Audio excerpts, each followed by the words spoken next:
저는 현재 서울에 살고 있고 결혼 1년 차가 된 신혼인 여자입니다. 인생을 살다 보면 별의별 일을 다 겪는다곤 하지만 작년 명절에 어이없는 상황을 경험해서 사연을 신청하게 되었습니다. 올해가 얼마 남지 않다 보니 다음에 다가올 명절이 벌써부터 기대가 되는데요. 그 이유는 제 밑으로 두 동서가 있는데 먼저 결혼 생활을 시작하고 있었어요. 그리고 둘 다 로펌 변호사로 활동을 하고 있는 중이죠. 둘째 동서가 먼저 둘째 시동생과 결혼을 했고 둘째 동서의 소개로 막내 시동생과도 결혼으로까지 이어지면서 두 동서의 사이는 더 돈독해지게 된 것 같아요. 남편과 결혼 전에 두 동서가 같은 대학 선후배 사이로 상당히 오랜 기간 친밀한 관계를 유지해 왔었다고 들었어요. 그래서 그런지 처음 남편과 결혼을 하기 위해 시댁에 인사를 드리러 갔을 때 두 동서가 서로 가까이 붙어있는 모습을 확인할 수가 있었어요. 그런데 저를 바라보는 시선들이 약간 경계하는 것 같은 느낌이 들더라고요. 그런 눈빛들이 크게 신경이 쓰인 건 아니었는데 남편과 결혼을 하고 나서부터 두 동서의 행동들이 제 심기를 불편하게 만들었습니다. 서로 잘 지내면 좋겠지만 제가 시댁 집안의 큰 며느리로 들어오면서부터 두 동서들은 저에 대한 불만이 상당히 많았어요. 자신들이 그동안 만들어온 체계가 저로 인해 깨지게 되는 것처럼 느끼고 있는 듯 보였습니다. 두 동서들과 결혼 초부터 안 좋은 관계를 만들고 싶지 않아 최대한 친근하게 다가가려고 저 나름대로 노력을 했어요. 그런데 두 동서들과 친해지는 건 상당히 어려웠습니다. 일부러 대놓고 거리를 두면서 시댁에서 일상 대화하는 것 외엔 개인적인 말은 일절하지 않았어요. 이런 관계가 오래 지속이 되다 보면 서로에게 더 안 좋은 감정만 생기게 될까봐 최대한 빠른 시일 내에 두 동서들과의 벽을 허물기 위해 좀 더 적극적으로 노력을 했는데 이런 제가 두 동서들에게는 부담으로 다가왔는지 미간을 찌푸리면서 온몸으로 저를 거부하는 모습을 보여줬어요. 형님이 저희와 가까워지고 싶어하는 건 알겠는데요. 굳이 그렇게 할 필요 없어요. 저희는 형님과 딱히 가까워지고 싶지 않거든요. 아버님 댁에 오면 그냥 조용히 할 일만 하고 돌아가세요. 아주버님이 우리 식구들 중에 제일 학벌도 떨어지고 능력이 없어서 본인 기준에 맞는 형님을 선택한 것 같은데 이 집 며느리로 들어오는 게 형님한테 어울린다고 생각하는 건 아니죠? 제가 형님이었으면 결혼 포기했을 것 같은데 아무리 눈치가 없어도 그렇지. 저희가 대놓고 싫어하는 티를 냈는데도 형님은 끝까지 아주버님과의 결혼을 강행하더라고요. 하긴 나이가 한 살 한 살 먹어갈수록 당연히 마음이 급하긴 하겠죠. 더 늦었다간 평생 노처녀로 살아갈 테니까요. 형님 입장 충분히 이해는 되지만 형님이 들어오기 전에는 집안 분위기도 상당히 좋았는데 형님이 새 식구로 들어오면서부터 모든 게 불편해져서 표정 관리가 잘 안 돼요. 사람은 수더분해 보이는데 머리는 든 게 없을 것 같아 집안의 격을 떨어뜨리는 것 같아서 그냥 다가오지 않았으면 좋겠어요. 큰 아주버님 하나도 감당이 힘든데 똑같은 사람이 한 명 더 들어왔으니 속 터지는 건 당연한 거죠. 저희 남편은 소아과 의사고 둘째 아주버님은 금융업에 종사하시는데 큰 아주버님은 반도체 설비 보수 일해서 우리에 비해 쥐꼬리만한 월급을 받고 있잖아요. 제 일주일 용돈벌이밖에 안 된다는 말을 들었을 때 큰 아주버님을 주변인들에게 제 체면이 있어서 소개를 시켜주고 싶지 않더라고요. 그 돈이면 평생 혼자서 사는 게 좋을 것 같아서 어머님한테도 집안의 격을 떨어뜨리게 되는 며느리감을 데리고 올 거니 결혼은 웬만하면 안 시키는 게 좋을 것 같다고 했었거든요. 그런데 아주버님이 갑자기 대형 사고를 치게 될 줄은 꿈에도 몰랐네요. 그러니까 동서들은 내가 이 집 며느리로 들어온 게 상당히 마음에 들지 않다는 거네? 동서들은 법조인인 변호사고 서방님들은 의사에 금융회사 다니고 있는데 나랑 결혼한 그이는 설비보수 엔지니어고 나까지 보잘것없는 인물이라 그래서 무시한다는 거지? 이제 감이 좀 잡혀요? 저희가 왜 가까이 하지 않으려 하는지요. 어느 정도 대화 수준이 맞아야 상대를 하죠. 그러니 제발 부탁인데요. 아버님 댁에서 모임이 가지게 되면 그냥 조용히 형님 할 것만 하고 돌아가세요. 그게 피차 서로 편한 거예요. 내가 이래서 법을 다루는 사람들을 그리 좋아하지 않아. 사자 직업을 가지고 있는 사람들 보면 지들이 뭐 좀 되는 인물인 줄 안다니까. 모두가 다 그런 건 아닐 테니 동서들은 다를 줄 알았는데 그건 내 생각이었네. 처음에는 두 동서들과 최대한 좋게 대화를 이끌어가고 싶었지만 법을 다루는 사람들이 윗사람을 대하는 행실이 너무 실망스러워서 저도 모르게 목소리 톤이 높아졌고 두 동서들과 안 좋은 대화를 주고받게 되었습니다. 제가 처음 시댁에 인사를 왔을 때 느꼈던 감정 그대로 두 동서들의 성격은 너무 날카로웠어요. 그리고 말끝마다 저희 남편을 무시하는 말들을 하는데 제가 남편과 결혼하기 전에는 동서들이 남편을 얼마나 무시하면서 살아왔을지 안 봐도 눈에 훤했습니다. 다들 적지 않은 나이를 먹었으면 나이값을 해야 되는데 하는 짓들이 애들보다 못해서 따끔하게 문제를 지적했어요. 제 말이 동서들도 기분이 안 좋았는지 목소리가 높아지자 시모가 주방으로 들어와 중재를 해주셨어요. 동서들은 주방으로 들어온 시모를 보자마자 저에 대한 불만을 쉬지 않고 쏟아냈어요. 어머님, 제가 뭐라고 했어요? 이 결혼 무조건 아니라고 했었죠? 제가 사람을 한두 명 만나는 것도 아니고 딱 보면 질이 좋은 사람인지 아닌지 단번에 알 수 있다고 했잖아요. 그래서 어머님이 며느리로 받아준다면 집안에 불화가 생기게 될 거라고 했는데 지금 보세요. 제 말이 딱 들어맞잖아요. 저도 형님으로 인정을 못하겠어요. 어느 정도 유식해야 대우를 해주지. 말귀도 못 알아듣는 무식쟁이를 제가 형님으로 받아줄 이유는 없죠. 그럼 나랑 너희 시아버지가 생각 없이 허락을 했다는 거니? 너희들이 얘기하는 걸 들어보면 그네를 며느리로 들인 게 잘못이라는 건데 이 결정을 누가 내렸니? 니들이 마음에 들지 않는다고 나까지 큰 며느리에게 안 좋은 감정을 만들 필요 있어? 내가 봤을 때 니들이 더 덜 떨어진 것 같은데 암만 법지식이 많으면 뭐해. 인성이 글러먹었는데 최근에 우리 집에서 몇 번 식사 모임을 가지는 동안 내가 유심히 지켜봐오면서 느낀 건 니들이 큰 며느리보다 지식적으로 배운 게 많다고. 은근히 무시하고 뭘 물어봐도 대답도 잘 안 하더라. 니들이 새로 들어온 큰 며느리를 대놓고 무시를 하는데 그럼 뒤에서 내가 안 볼 때 내 욕도 엄청 많이 하겠네. 아니 무슨 말을 그렇게 하세요. 저희가 왜 어머님을 무시하는 말을 하겠어요. 며느리로 들어온 이후부터 지금까지 어머님 험담한 적 단 한 번도 없었어요. 네가 했는지 안 했는지 내가 두 눈으로 본 것도 아닌데 어떻게 믿을 수가 있겠니? 배운 사람일수록 행실을 조심해야 되는 거야. 한국 땅덩어리가 얼마나 좁은지 너희들도 잘 알고 있지? 한 달이 건너면 다 아는 사람들이야. 지금은 니들이 잘 나가고 부족함 없이 살아가고 있으니까 오만함이 생길 수는 있겠지. 하지만 언제 어디에서 예기치 못한 상황에 도움이 필요할 수도 있는 상황이 생길 수도 있는 거다. 그때 니들이 생각 없이 저지른 사소한 행동들이 걸림돌이 될 수도 있다는 거 꼭 명심하거라. 시모가 목소리를 높이자 가족들 모두 주방으로 들어왔고 더 커질 뻔했던 상황은 그렇게 정리가 되었습니다.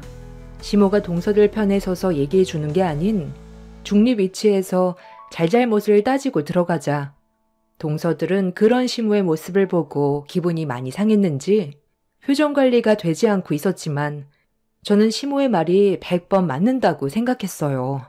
지금은 잘 나가는 듯 보여도 나중에 예기치 못한 상황에서 자신이 무시했던 사람에게 도움을 받게 되는 일이 있을 수도 있기 때문에 항상 겸손해야 된다는 걸 동서들에게 알려줬는데도 시모의 말에 불만만 가득했던 동서들은 그날 이후부터 시댁에 모임이 있을 때면 핑계를 대고 오지 않았어요.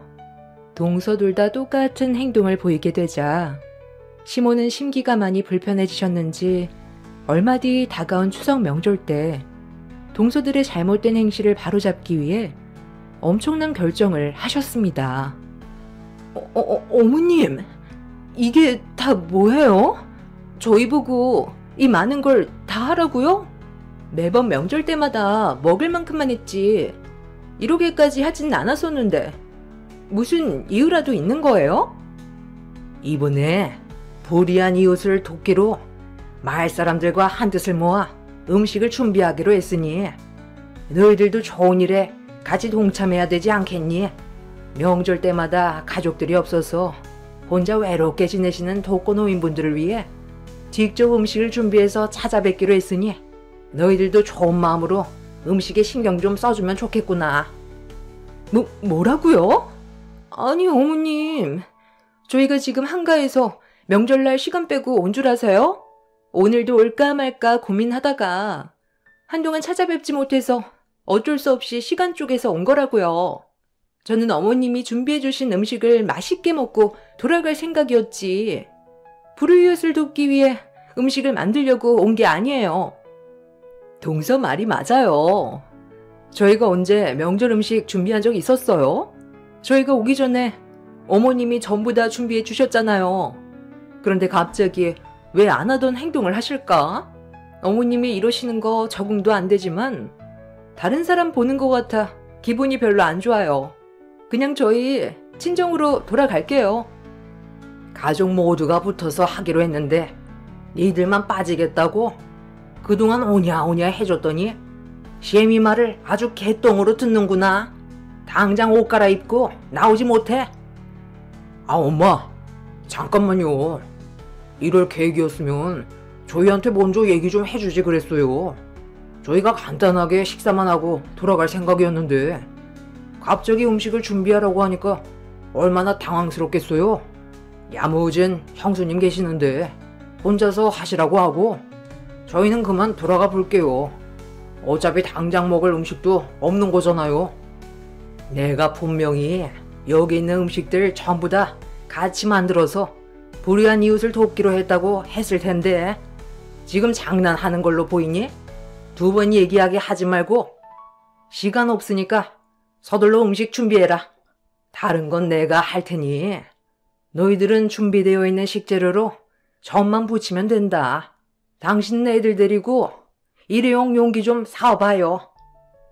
시무가 낮게 깔린 목소리로 분위기를 조성하자 두 동서네 애들도 눈치는 있는지 더 이상 얘기하다간 문제가 생길 것 같아 불만 섞인 표정으로 음식을 만들기 시작했어요.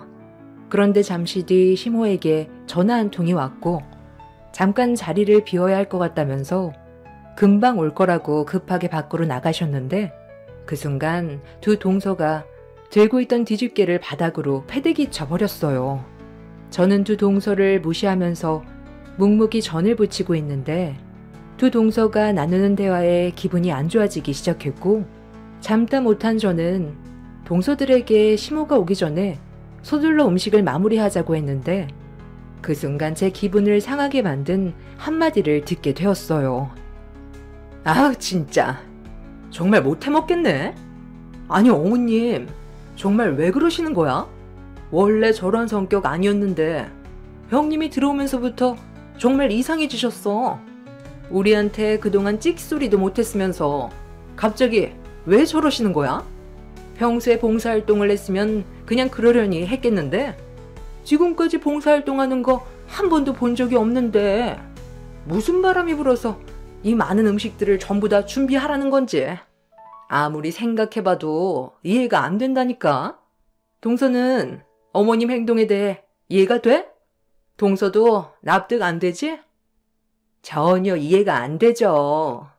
저희가 그동안 어머님한테 바친 게 얼마인데 매번 얼굴 볼 때마다 용돈 챙겨드리면서 며느리가 할 수 있는 최선을 다했는데 결국 돌아오는 건 제 손에 들린 뒤집개밖에 없네요. 다음부터는 어머님 전화도 안 받을 거예요. 그냥 오지 않는 게 속 편하겠어요. 이건 타인에 대한 배려가 없는 행동이고 강제 노동을 시키는 행위이기 때문에 형법 제67조로 다스려야 되는 거 아니에요? 형님 생각은 어때요? 형법 제62조로 다스리기에는 죄질이 안 좋잖아요? 당연히 형법 제67조가 적합하지. 며느리로 들어왔다고 무조건 강제노동 시키는 건 잘못된 거고 그에 따른 처벌을 무겁게 내려야 된다는 거에 나도 100번 동의하지. 우리나라 법은 너무 물러 터졌어. 며느리를 너무 우습게 한다니까. 우리가 법을 다루는 변호사인 걸 완전히 잊어버리셨나 봐. 그런데 제 얼굴에 뭐 묻었어요? 아니, 왜 그렇게 쳐다보세요? 아, 우리가 무슨 말을 하는지 못 알아들어서 그런 거구나?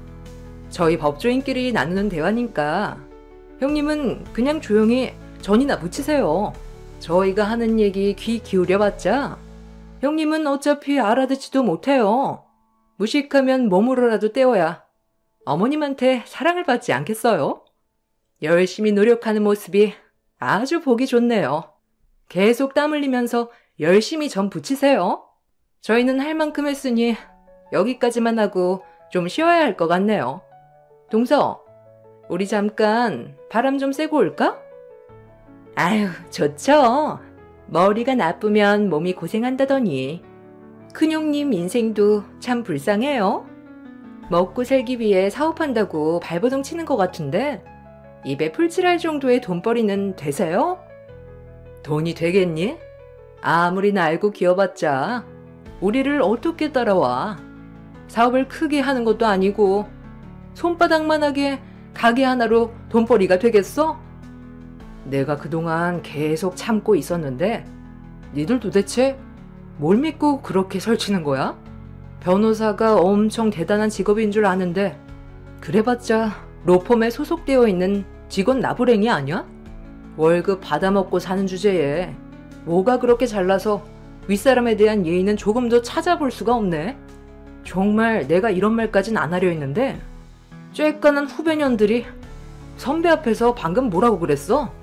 형법 62조? 이깟일 좀 시켰다고 어머님을 재판에 세우겠다는 거야? 뭐야? 니들 서울법대에 나왔다고 했지? 몇 학번이야? 내가 너희들 까마득한 선배야. 법대 나와서 이렇게 살고 있는 모습을 보니까 아주 우스워 보이지? 어머님이 전에 뭐라고 하셨어? 대한민국 땅덩어리가 손바닥만 하기 때문에 행실을 똑바로 해야 된다고 하지 않았어? 그런데 너희들은 눈앞에 보이는 겉모습만 보고 사람을 판단해? 그러고도 너희들이 법조인이냐? 내가 웬만해선 서울법대 나왔다는 얘기를 하지 않으려 했는데 니들 하는 행동들이 우리 학교를 먹칠하는 것 같아서 도저히 그냥은 못 넘어가겠다. 저도 처음에는 법조인의 꿈을 키웠습니다. 그 이유는 딱 하나였어요. 변호사가 돼서 대형 로펌에 들어가 많은 돈을 벌고 싶었고 남들의 부러움의 대상이 되고 싶었습니다. 그런데 시간이 지날수록 제가 가는 길이 원하는 길인 건가 싶더라고요. 법을 좋아하고 변호사가 꿈인 사람들도 있겠지만 그때 당시 제 주위에서만 봐도 돈도 잘 벌고 사회에서 변호사라고 하면 인정받고 살 수 있어서 선택하는 사람들이 대부분이었습니다.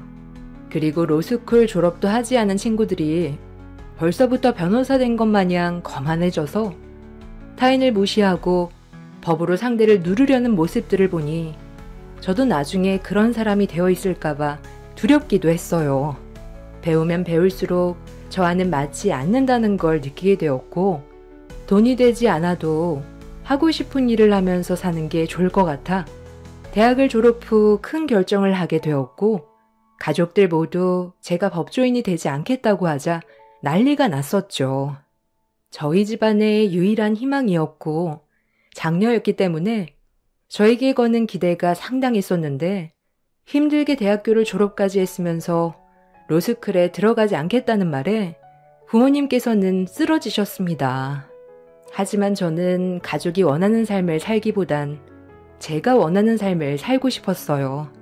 그래서 새로운 도전을 다시 처음부터 시작을 하게 되었던 거고, 그 과정들이 쉽진 않았지만 시간이 지날수록 제가 걷고 있는 길에 대한 확신이 들었습니다. 부모님께서는 제가 힘든 결정을 내린 만큼 잘 되길 바라는 마음에 필요한 것들을 도와주셨어요. 그렇게 마음속으로만 품고 있었던 요식업에 뛰어들게 되었고, 늦게 출발한 만큼 남들보다 더 열심히 하려고 노력했어요. 그리고 그 결과 저는 현재 국내에만 한식 체인점이 50개 점포가 자리를 잡았고, 지금도 꾸준하게 성장 중에 있습니다. 해외에도 7개의 점포를 오픈한 상태입니다. 힘들게 달려온 만큼 저에게 주어지는 수익 또한 적지 않았고, 저는 언제나 초심을 잃지 않기 위해 함께 일하신 사장님들과 가족처럼 관계를 유지하고 있는 중입니다. 제가 만약에 변호사가 돼서 로펌에 들어가 월급 받는 위치에 있었다면 분명 한계가 느껴졌을 테고, 더 이상의 성장이 멈췄을 때 오는 만족감과 성취감이 없어서 직업에 대한 즐거움이 많이 떨어졌을 거예요. 주어진 환경을 통해 사람이 변화된다고 하는데, 힘든 결정이었던 만큼 저와 동행하신 사장님들께 제가 덜 가져가고 더 드릴 정도로 항상 변치 않는 좋은 마음을 유지하기 위해 노력해오며 살아왔었습니다. 그런데 한참 어린 후배들이 법을 다루는 사람이면 그만한 품격을 갖추고 살아야 되는데, 같은 대학을 나왔다는 게 창피할 만큼 두 동서들의 실망스러운 행동에 너무 화가 났어요. 제가 같은 대학교 선배라는 증거를 대자 당황한 두 동서들은 사색이 된 얼굴로 저에게 자신들이 저지른 실수에 대해 수습하려고 진땀을 빼기 시작했어요. 어머, 큰형님, 왜 진작에 얘기하지 않으셨어요? 미리 말씀을 해주셨더라면 저희가 형님을 무시하지 않았을 텐데, 방금 말실수한 거 어머님한테 얘기하지 않을 거죠? 이건 형님 탓도 있는 거 아시죠? 식당 몇 개 운영한다고 해서 배운 게 없으니까 장사로 먹고 사는 줄 알았지. 저희랑 같은 대학에 나왔다고 누가 생각이나 했겠어요? 내가 굳이 말을 할 필요 있나? 그리고 내가 동서들과 같은 대학에 나왔다고 얘기하면 나를 대하는 행실들이 전부 다 진심이었겠어? 분명 가식적인 부분들이 있었겠지. 나는 동서들과 진심으로 가족이 되고 싶었던 것뿐이야. 그런데 학교 후배인 니들이 보인 행동은 정말 선배로서 너무 실망스럽고 내가 다 부끄러울 정도였어. 상대방이 법에 대해서 모를 수도 있다고 쳐. 하지만 못 알아듣는다고 몇 조 몇 항 얘기하면서 상대방을 무시하는데 어떻게 법조인이라고 할 수가 있어? 어머님이 왜 우리한테 이런 일을 시키셨는지 생각은 해봤어? 왜 이렇게 많은 음식들을 만들라고 하신 것 같아? 좋은 일도 하고 우리 관계가 좋은 관계로 발전될 수 있게 많은 대화를 나누라고 자리를 마련해 주신 거 아니겠어? 지금 시간이 한참 지났는데도 가족들 전부 안 들어오고 있잖아. 우리가 충분히 대화로 풀어갈 수 있게 자리를 만들어준 건데, 방금 동서들은 어머님이 강제로 노동을 시켰다고 불만을 가지면서 형법 제67조에 대해 거론했지? 어머님이 전 좀 붙이라고 한 게 재판감이니? 아무리 불만이 있더라도 어떻게 어머님이 징역살이를 해야 된다는 말을 할 수가 있어? 자, 잠깐만. 너희들 정말 나한테 그런 말을 했던 거니? 좋은 일 좀 하고 서로 친목도 다질 겸 힘들게 자리 마련한 내가 징역살이를 해야 될 정도로 잘못을 한 거야? 어머님, 언제 오셨어요? 제가 다 설명할게요. 매번 어머님 댁에 와서 음식만 먹다가 갑자기 일을 시키니까 심통이 나서 투덜거린 거예요.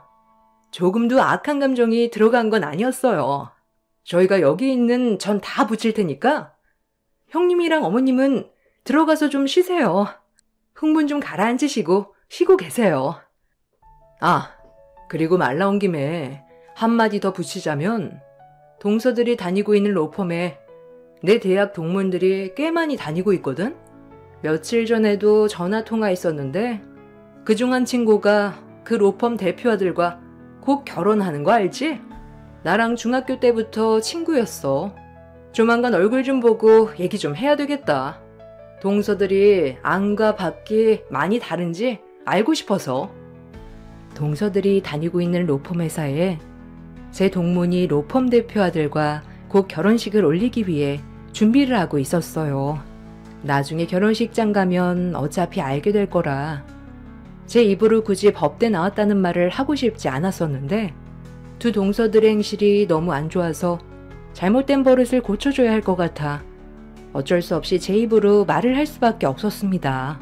동서들은 뒤늦게 자신들의 행동에 대해 가족들에게 용서를 구했고 사람 쉽게 변하지 않는다는 거 잘 알고 있지만 일단 두고 보고 있는 중입니다. 그날 이후 두 동서들은 틱소리하지 못하고 시모가 시키는 일이면 적극적으로 움직이고 있어요. 그리고 깍듯하게 예의 바른 행동을 보이고 있습니다. 속으론 어떻게 생각하고 있는지 모르겠지만 두 동서들의 못된 버릇들을 계속 지켜만 봤다면 아마 집안은 풍비박산이 났을 수도 있을 거예요. 저는 옳은 결정을 내렸다고 생각합니다. 두 동서들과 앞으로 좋은 관계를 유지하면서 살고 싶지만 사람 다루는 일이 쉽지 않다는 거 알기 때문에 여러 가지로 걱정도 되긴 합니다.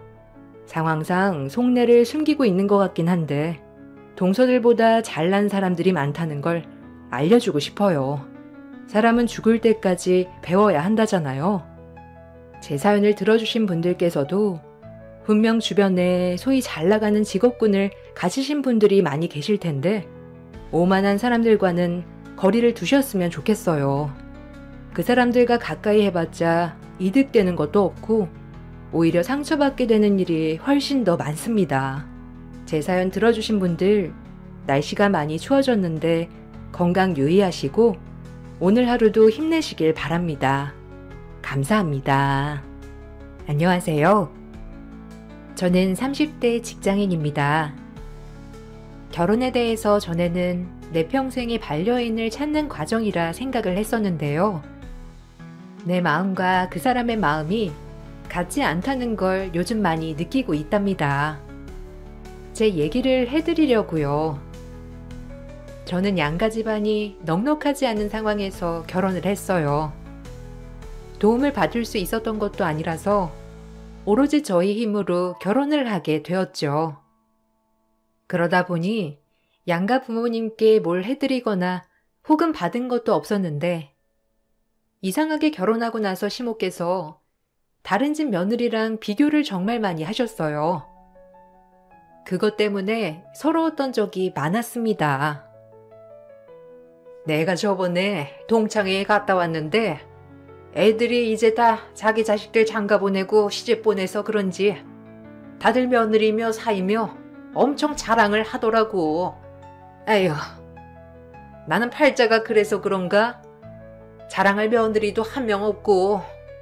아니 글쎄, 어릴 적에는 집도 못 살아서 맨날 밥 얻어먹고 다니던 애가 이제는 사모님 소리 들으면서 살고 있는데 어찌나 얄밉던지. 거기 며느리는 시집 오면서 시어머니한테 다이아까지 해줬다고 하더라. 아, 그래요? 그때 어머님 어릴 적에 새빵살이 하셨다고 했던 그 아주머니 말씀하시는 거 맞으시죠? 그래도 그 아주머니 어릴 때는 어머님 댁 새빵살이 했는데 나중에 엄청 열심히 일해서 부자 되신 거라면서요. 어머님도 그때 그 아주머니 열심히 사셔서 그런 거라고 칭찬하셨잖아요.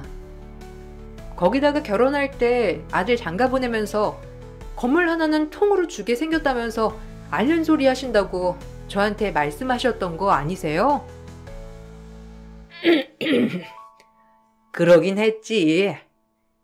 걔네야 잘 사는 집안이니까 며느리 올 때도 빵빵하게 지원해 줬겠지만 그래도 그런 거 받고서 아무것도 안 해주는 며느리들도 많은데 걔네 며느리는 염치가 있어서 그런지 다야며 차며 다새로 싹 다 해줬다고 하는데 어찌나 부럽던지. 아니 나는 솔직히 내가 해준 거 없으니까 뭐 크게 바라는 것도 아닌데 그래도 다들 보니까 며느리가 살뜰하게 챙기긴 하더라고. 어떤 애들은 애들끼리 알아서 결혼하고 주말마다 시댁에 찾아온다면서 자기 시집살이 할 때랑은 요즘은 다르다고 하는데 어찌나 부럽던지. 에이, 어머님, 저희도 자주 오잖아요. 저희가 주말에도 쉴 수 있으면 더 자주 왔죠. 주말에도 일하니까 자주 못 오는 거잖아요. 너무 서운해하지 마시고 자주 찾아뵐게요. 어머님, 그렇지만 그분들도 어머님께 말 못하는 그런 게 있을 수도 있죠. 어머님도 저희 알아서 결혼식하고 그런 거 보시면서 기특하다고 칭찬도 많이 해주셨잖아요.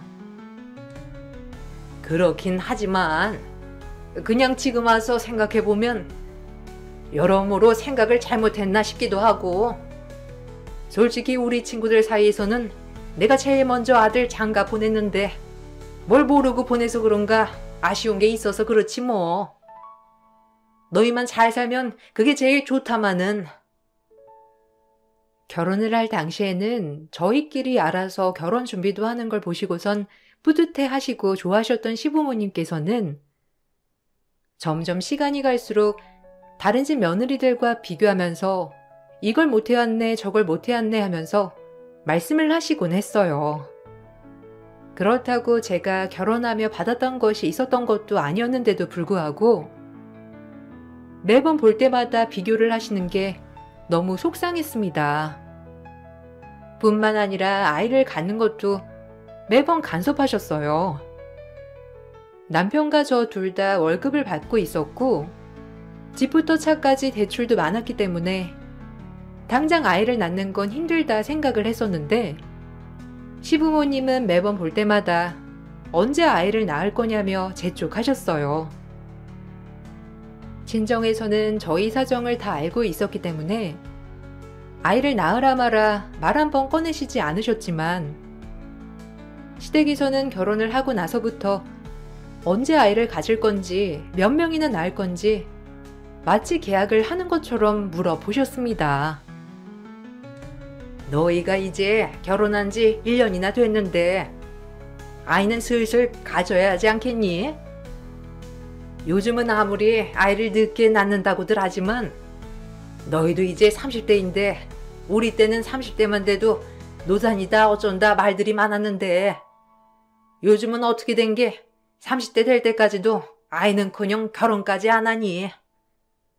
그래도 너희는 결혼했으니까 이제 아이 낳을 생각해야지. 너 지금은 꼬박꼬박 달거리도 하고 그러니까 임신 잘 될 것 같아도 그게 쉽지 않다니까. 어머님, 저희도 아이 낳긴 해야죠. 근데 아직은 저희가 자리도 안 잡혔고 지금 아이 낳아도 힘들 것 같아서요. 아이가 태어나면 끝이 아니라 그 다음도 생각해야 하잖아요. 아직 차 할부도 안 끝났고 집도 이제 이사를 가야 하는데 전세금도 또 오를 것 같아서 지금은 힘들 것 같아요. 저랑 남편이랑 잘 상의해서 준비해서 아이 가지려고요. 예, 언제 준비해가지고 아이 낳니? 준비할 때까지 기다리려고 하면 언제까지 준비만 하려고 그래? 애는 알아서 다 크는 거야. 일단 낳고 나면 아이가 알아서 큰다니까. 우리 때야 어린이집 한번 보내려면 돈도 많이 들었지만 요즘은 그것도 아니더구만. 어린이집도 공짜로 보낼 수 있고 초등학교 가서도 돈 들 일 하나 없다는데 왜 이렇게 준비하고서 아이를 낳겠다고 그래? 어머님, 회사도 계속 다녀야 하는데 아이 낳고 나면 쉴 수가 없어요. 회사에서 아무리 육아휴직 준다고 하지만 1년밖에 안 되고 아이 돌 되기 전에 어린이집 보내는 것도 부담스럽고요. 남편은 회사에서 아예 쉴 수 있는 게 아니니까 아직은 좀 힘들 것 같아요. 어머님도 일하시니 아이는 못 봐주신다고 하셨잖아요. 저희 집에서도 아직 두 분 다 일하셔서 아이 낳더라도 봐주실 형편은 안 되세요. 아니 그니까 일단 낳아보라니까. 나와보면 우리든 너네 집이든 도움을 주겠지. 네 남편도 같은 생각이니? 네가 이렇게 고집 피우니까 우리 아들이 아이 못 낳겠다 그러는 건 아니고, 이렇게 생각만 하다가는 아이 못 낳고 세월 그냥 흐르는 거야. 너희가 아이 하나만 낳을 건 아니잖아. 그 다음에 출산할 것도 생각하다 보면 너 지금 준비 안 하면 늦는다니까. 시댁에서는 하루가 멀다 하고 언제 아이를 낳을 거냐 물어보고, 저는 매번 형편이 그렇게 되지 않아 힘들다고 했지만 그 말을 들어주시지도 않으셨어요. 당장 아이를 낳는다고 해도 육아휴직은 저만 쓸 수 있었고 복직을 할 수 있다는 장담도 못했거든요.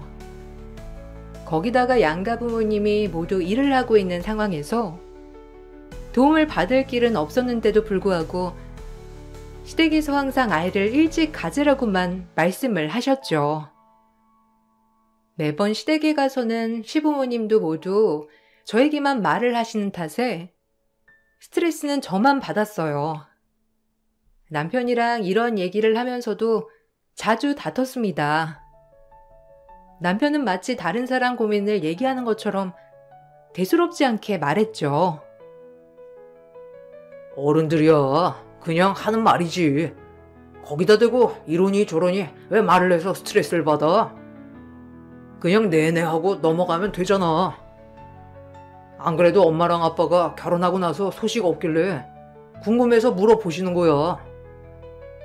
엄마 아빠 주변에서는 벌써 손주 보시는 분들도 계시니까 우리가 형편이 이렇다고 말해도 아마 크게 생각 안 하실걸? 그러니까 당신도 그냥 알았다 하고 그냥 넘어가. 아, 왜 그런 거에 스트레스를 받아? 아니, 당신이야. 시부모님께서 뭐라고 안 하니까 그러지. 다 나한테만 언제 아이 가질 거냐고 물어보시잖아. 솔직히 어머님, 아버님이 당신한테 아이 가지려고 노력 좀 해봐라 한마디 해보신 적 있어? 없잖아. 당신은 그런 거 경험하지 않으니까 내가 얼마나 스트레스 받는지 모른다니까. 우리 집에서도 당신한테 이래라 저래라 한 적도 없잖아. 왜 없어? 있는데 나는 그냥 한 귀로 듣고 한 귀로 흘리는 거지. 나도 그런 거 일일이 다 신경 쓰면 스트레스 많이 받을 텐데 나는 신경 안 쓴다니까. 그냥 우리가 안 된다는 걸 다른 사람들이 이렇게 말하든 저렇게 말하든 무슨 상관이야. 당신이야말로 너무 예민한 거 아니야? 그리고 아이 지금 가지면 어때서? 지금 나와가지고 열심히 일하면 되는 거 아니야? 솔직히 아이 낳는다고 돈 수억 깨지는 것도 아니잖아. 뭐? 당신 진짜 갑자기 왜 그러는 거야? 전에는 어릴 적에 너무 가난해서 자기는 그런 집에 아이 키우고 싶지 않다며. 우리 지금도 대출금에 매달 허덕이고 사는데 아이까지 낳으면 어떻게 애 키울 거야? 조금이라도 상황이 풀려야 아이를 갖든지 말든지 하지. 준비해서 결혼하고 싶다고 한 거 당신이 그래도 같이 벌면 낫다면서 결혼한 거잖아. 그래 놓고서는 양가 부모님 챙기는 것 때문에 결혼하기 전보다 더 허덕이는데 여기서 아이까지 낳으면 어쩌라고. 그래서 우리가 결혼해서 지금 망했어? 아니잖아. 힘들긴 힘들어도 잘 살고 있잖아. 당신은 잘 살고 있으면서 너무 부정적이라니까. 아이도 낳으면 다 알아서 크는 거야. 아이 낳아가지고 맨날 명품 옷 입히고 키울 것도 아닌데 무슨 돈이 많이 들어. 당신이야말로 허영심에 너무 잘해주려고 하니까 다 돈 드는 거라고 생각하는 건 아니고, 어쨌든 낳아놓으면 알아서 잘 커. 지금 당장 대출금도 힘든 상황에서 남편은 어쨌든 아이를 낳아놓으면 알아서 큰다며 책임감 없는 말을 항상 했어요. 저는 그런 남편을 보면서 내가 정신을 똑바로 차리지 않으면 안 되겠구나 생각을 했죠. 그렇게 1년여의 시간이 더 흐르고 친정 할아버지가 갑작스럽게 돌아가시게 되었어요. 그간 할아버지를 모시고 살았던 친정 부모님께서 할아버지의 재산을 상속받게 되었는데, 그런데 생각보다 재산이 많으셨더라고요. 저도 몰랐던 얘기지만 다른 형제들도 재산을 친정 부모님이 받으시는 게 맞다고 하셔서 별탈 없이 재산을 상속받으셨고, 그 중에서는 제목도 있었습니다. 매달 쪼들리며 살아가셨던 친정 부모님도 한순간에 경제적으로 넉넉해지셨어요. 저는 그 돈에 대해서 크게 생각을 하지 않았지만 남편은 너무나 좋아했죠. 와, 당신 진짜 좋겠네. 이제 우리 쪼들리면서 안 살아도 되겠다. 당신 몫은 얼마라고 했지? 우리 그거 처분해가지고 집 좀 괜찮은 곳으로 옮기자.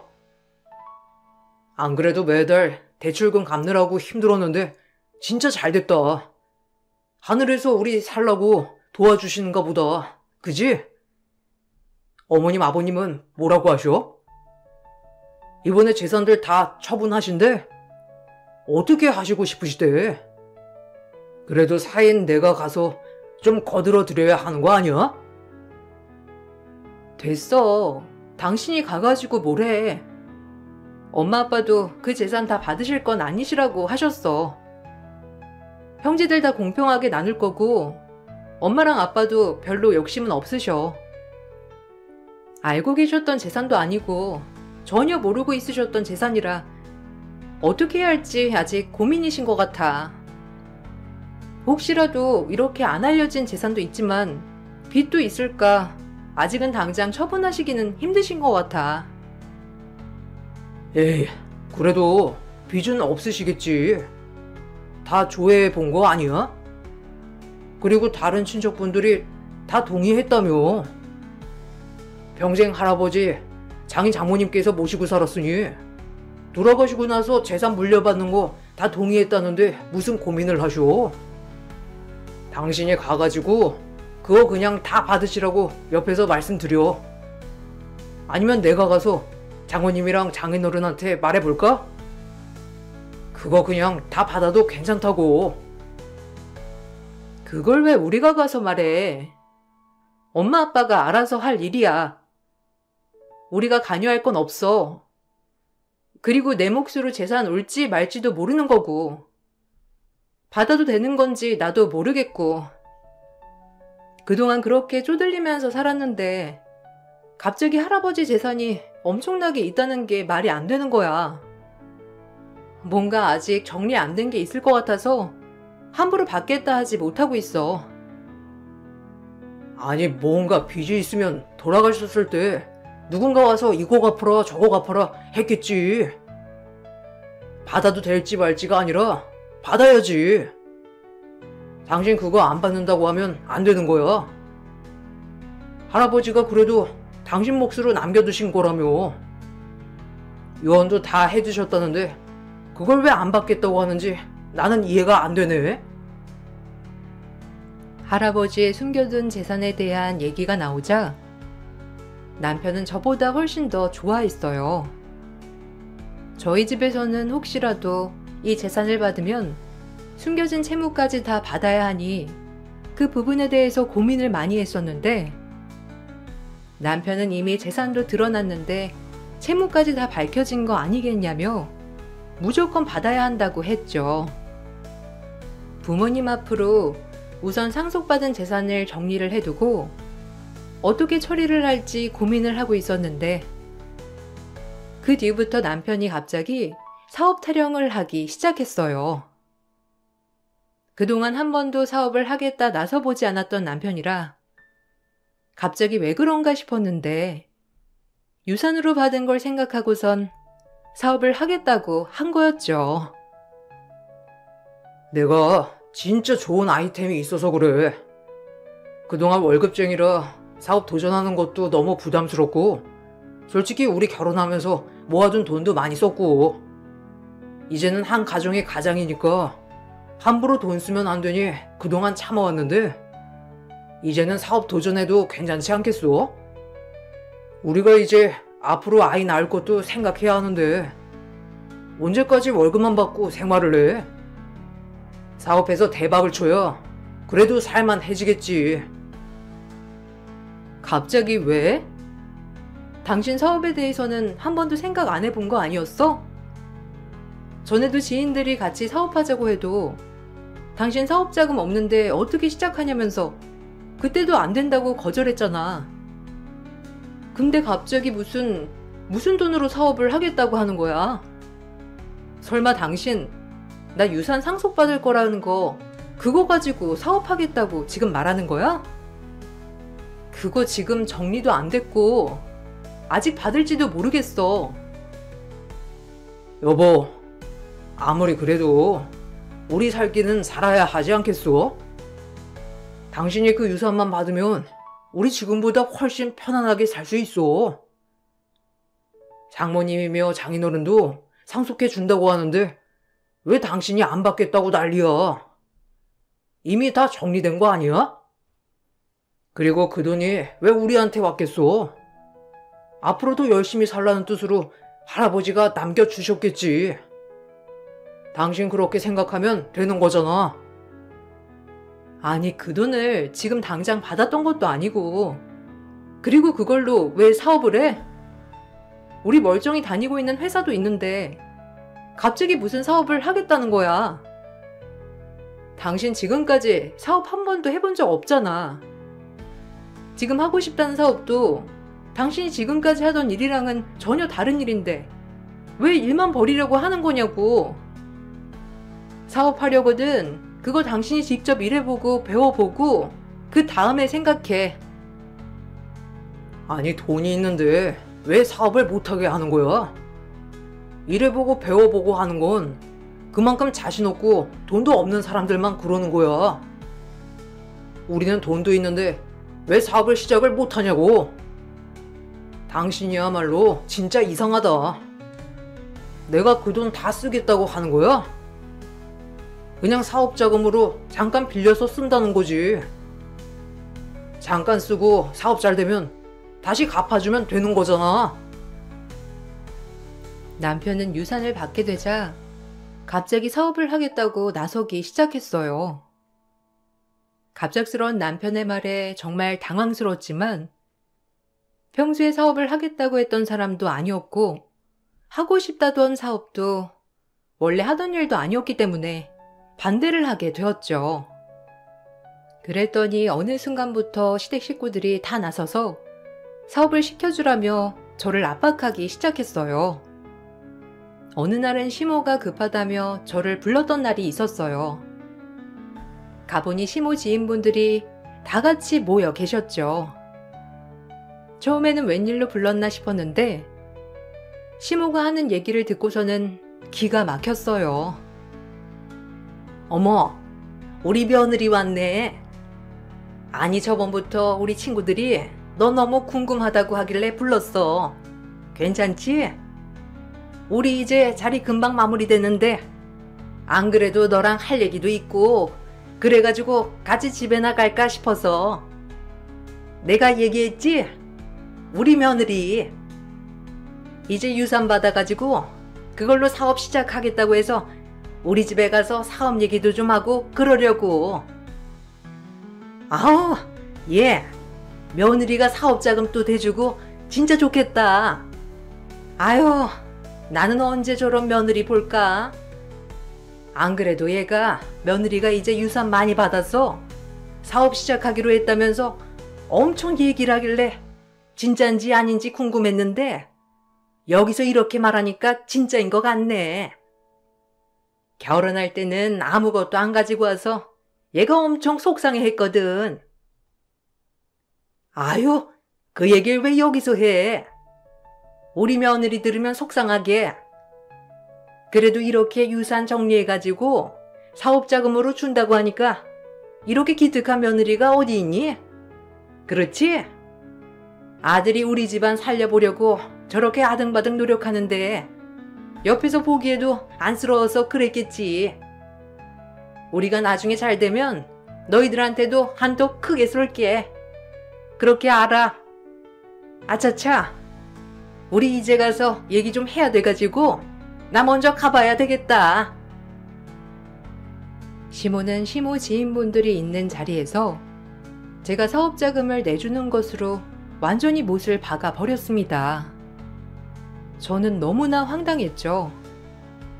집에 오고 나서도 시모는 제가 마치 유산을 모두 사업자금으로 다 투자를 할 것처럼 확정하고 말을 하셨어요.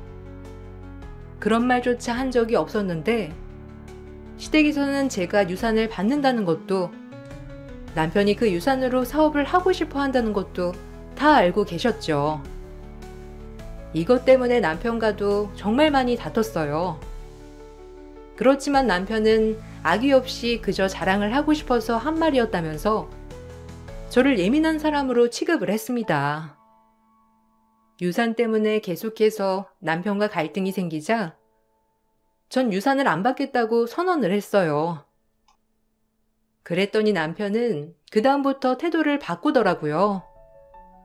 어느 날부터인가 사업에 대한 얘기는 쏙 들어가고 정말 둘도 없는 사랑꾼처럼 저를 대해 주었습니다. 전 그때 드디어 남편이 정신을 차렸구나 생각을 했었죠.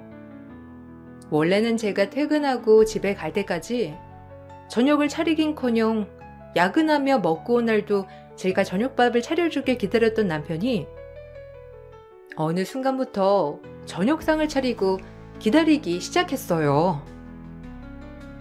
당신 요새 무슨 일 있어?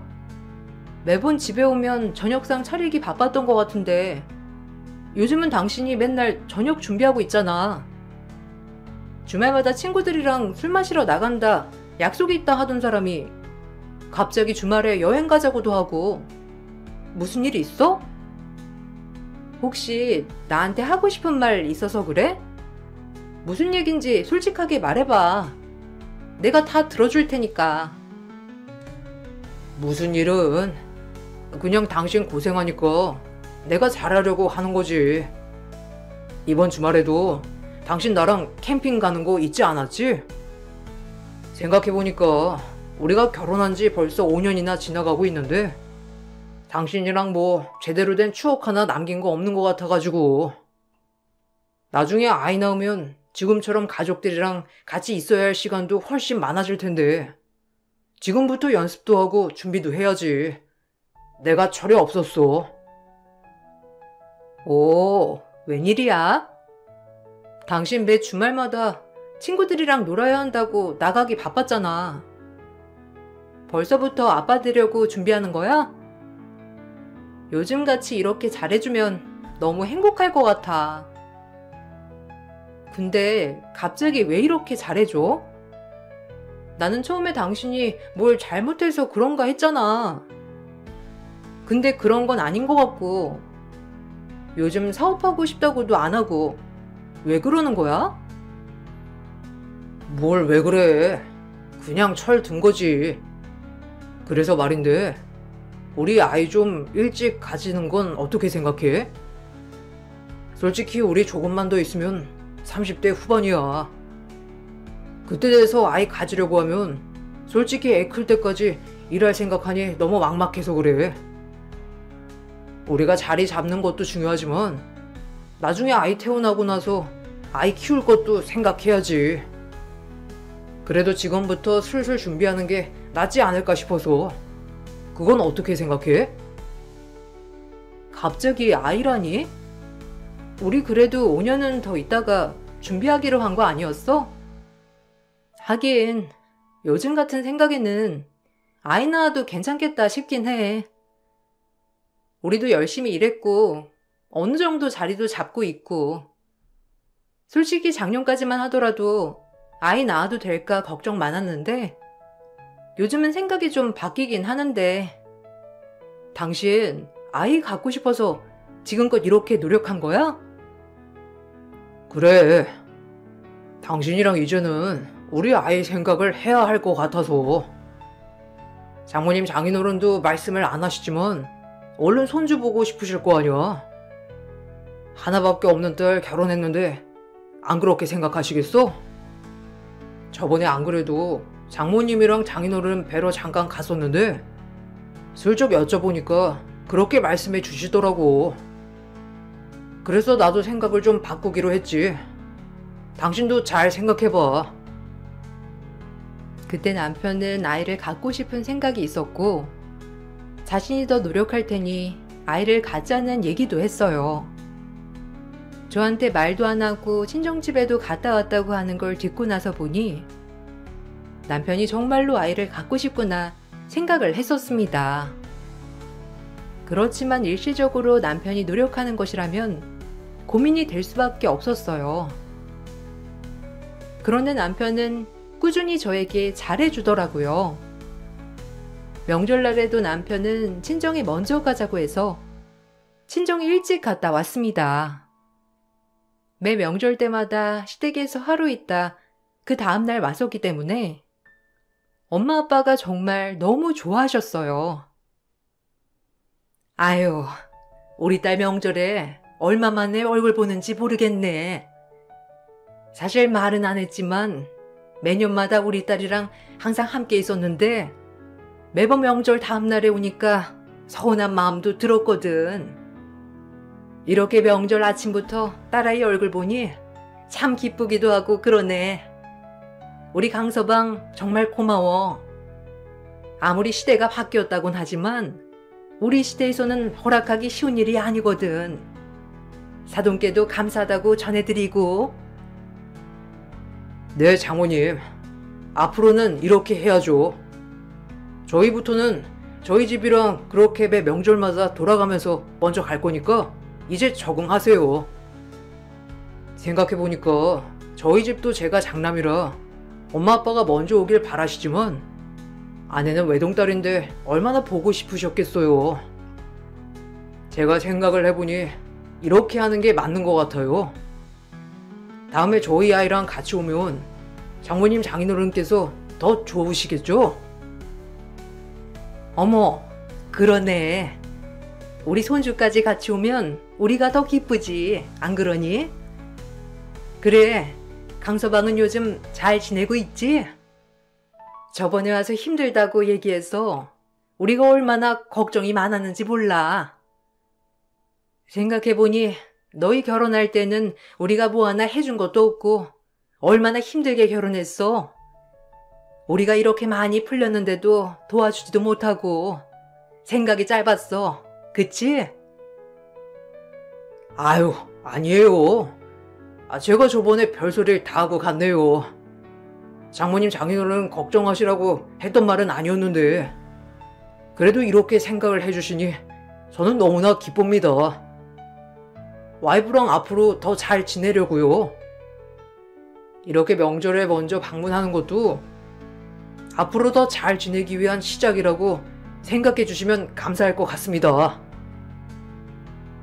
명절 아침까지 친정에서 기분 좋게 보내고 저희는 오후가 다 되어서야 시댁에 도착을 했습니다. 사실 도착하기 전까지는 시댁 식구들이 어떻게 생각을 할까 걱정이 많았는데 막상 도착을 하고 보니 시모는 저희를 너무나 반갑게 맞이를 해주셨어요. 저녁 식사까지 기분 좋게 마치고 나서 저는 방에 들어와 초저녁부터 잠에 들었어요. 너무 피곤해서 잠에 들었는데 잠결에도 누군가 소곤소곤 대는 소리가 딱 느껴져 눈이 떠지게 되었어요.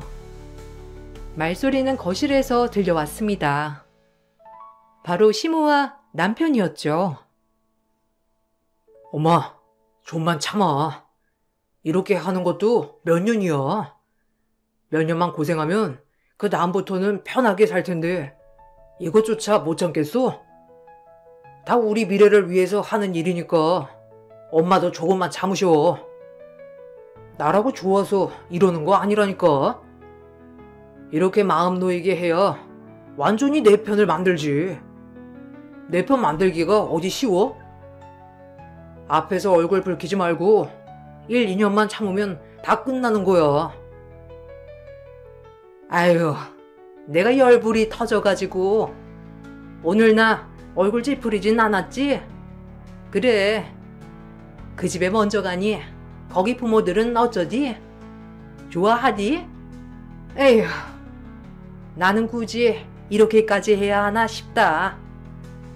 가만히 있어도 다 받을 수 있을 것 같은데 고작 몇 년 당겨서 받는다고 해서 우리한테 좋을 게 있겠나 싶고. 어쨌든 저것들 재산 싹 다 빼올 준비는 잘 돼가지? 아, 그럼 엄마. 이렇게 한번 해두면 그 재산 싹 다 내가 가지고 올 수 있어. 앞으로 몇 개월만 더 공들여도 될 것 같아. 엄마, 재산이 어마어마하더라고. 생각보다 많은지 오늘 가보니까 장인 장모 얼굴이 폈더라. 그거 싹 다 가지고 와서 우리 엄마 호강하게 해줘야 할 텐데. 막말로 거기 딸 한 명이라 거긴 다 내가 가지고 오긴 할 테지만 언제 돌아가실 줄 알고 그때까지 기다려. 조금이라도 당겨받는 게 낫지. 임신 준비하면서 아이 키우려면 돈 필요하다고 하면서 좀 받고, 사업 시작하겠다고 하고 좀 받고 그러면 될 것 같아. 처음부터 부모를 찾아갔어야 하는걸. 쟤는 눈치가 빨라서 안 돼. 그래, 처음부터 부모한테 가서 말했으면 쉬웠을 거잖아. 어쨌든 안 그래도 눈치 빠른 애 눈치챌라. 조심하고 1, 2년 연기하면 평생 놀고 먹을 수 있을 테니까 잘 준비해. 아이도 얼른 가져야 되겠네. 그래야 저쪽 부모가 보따리 풀지 않겠어?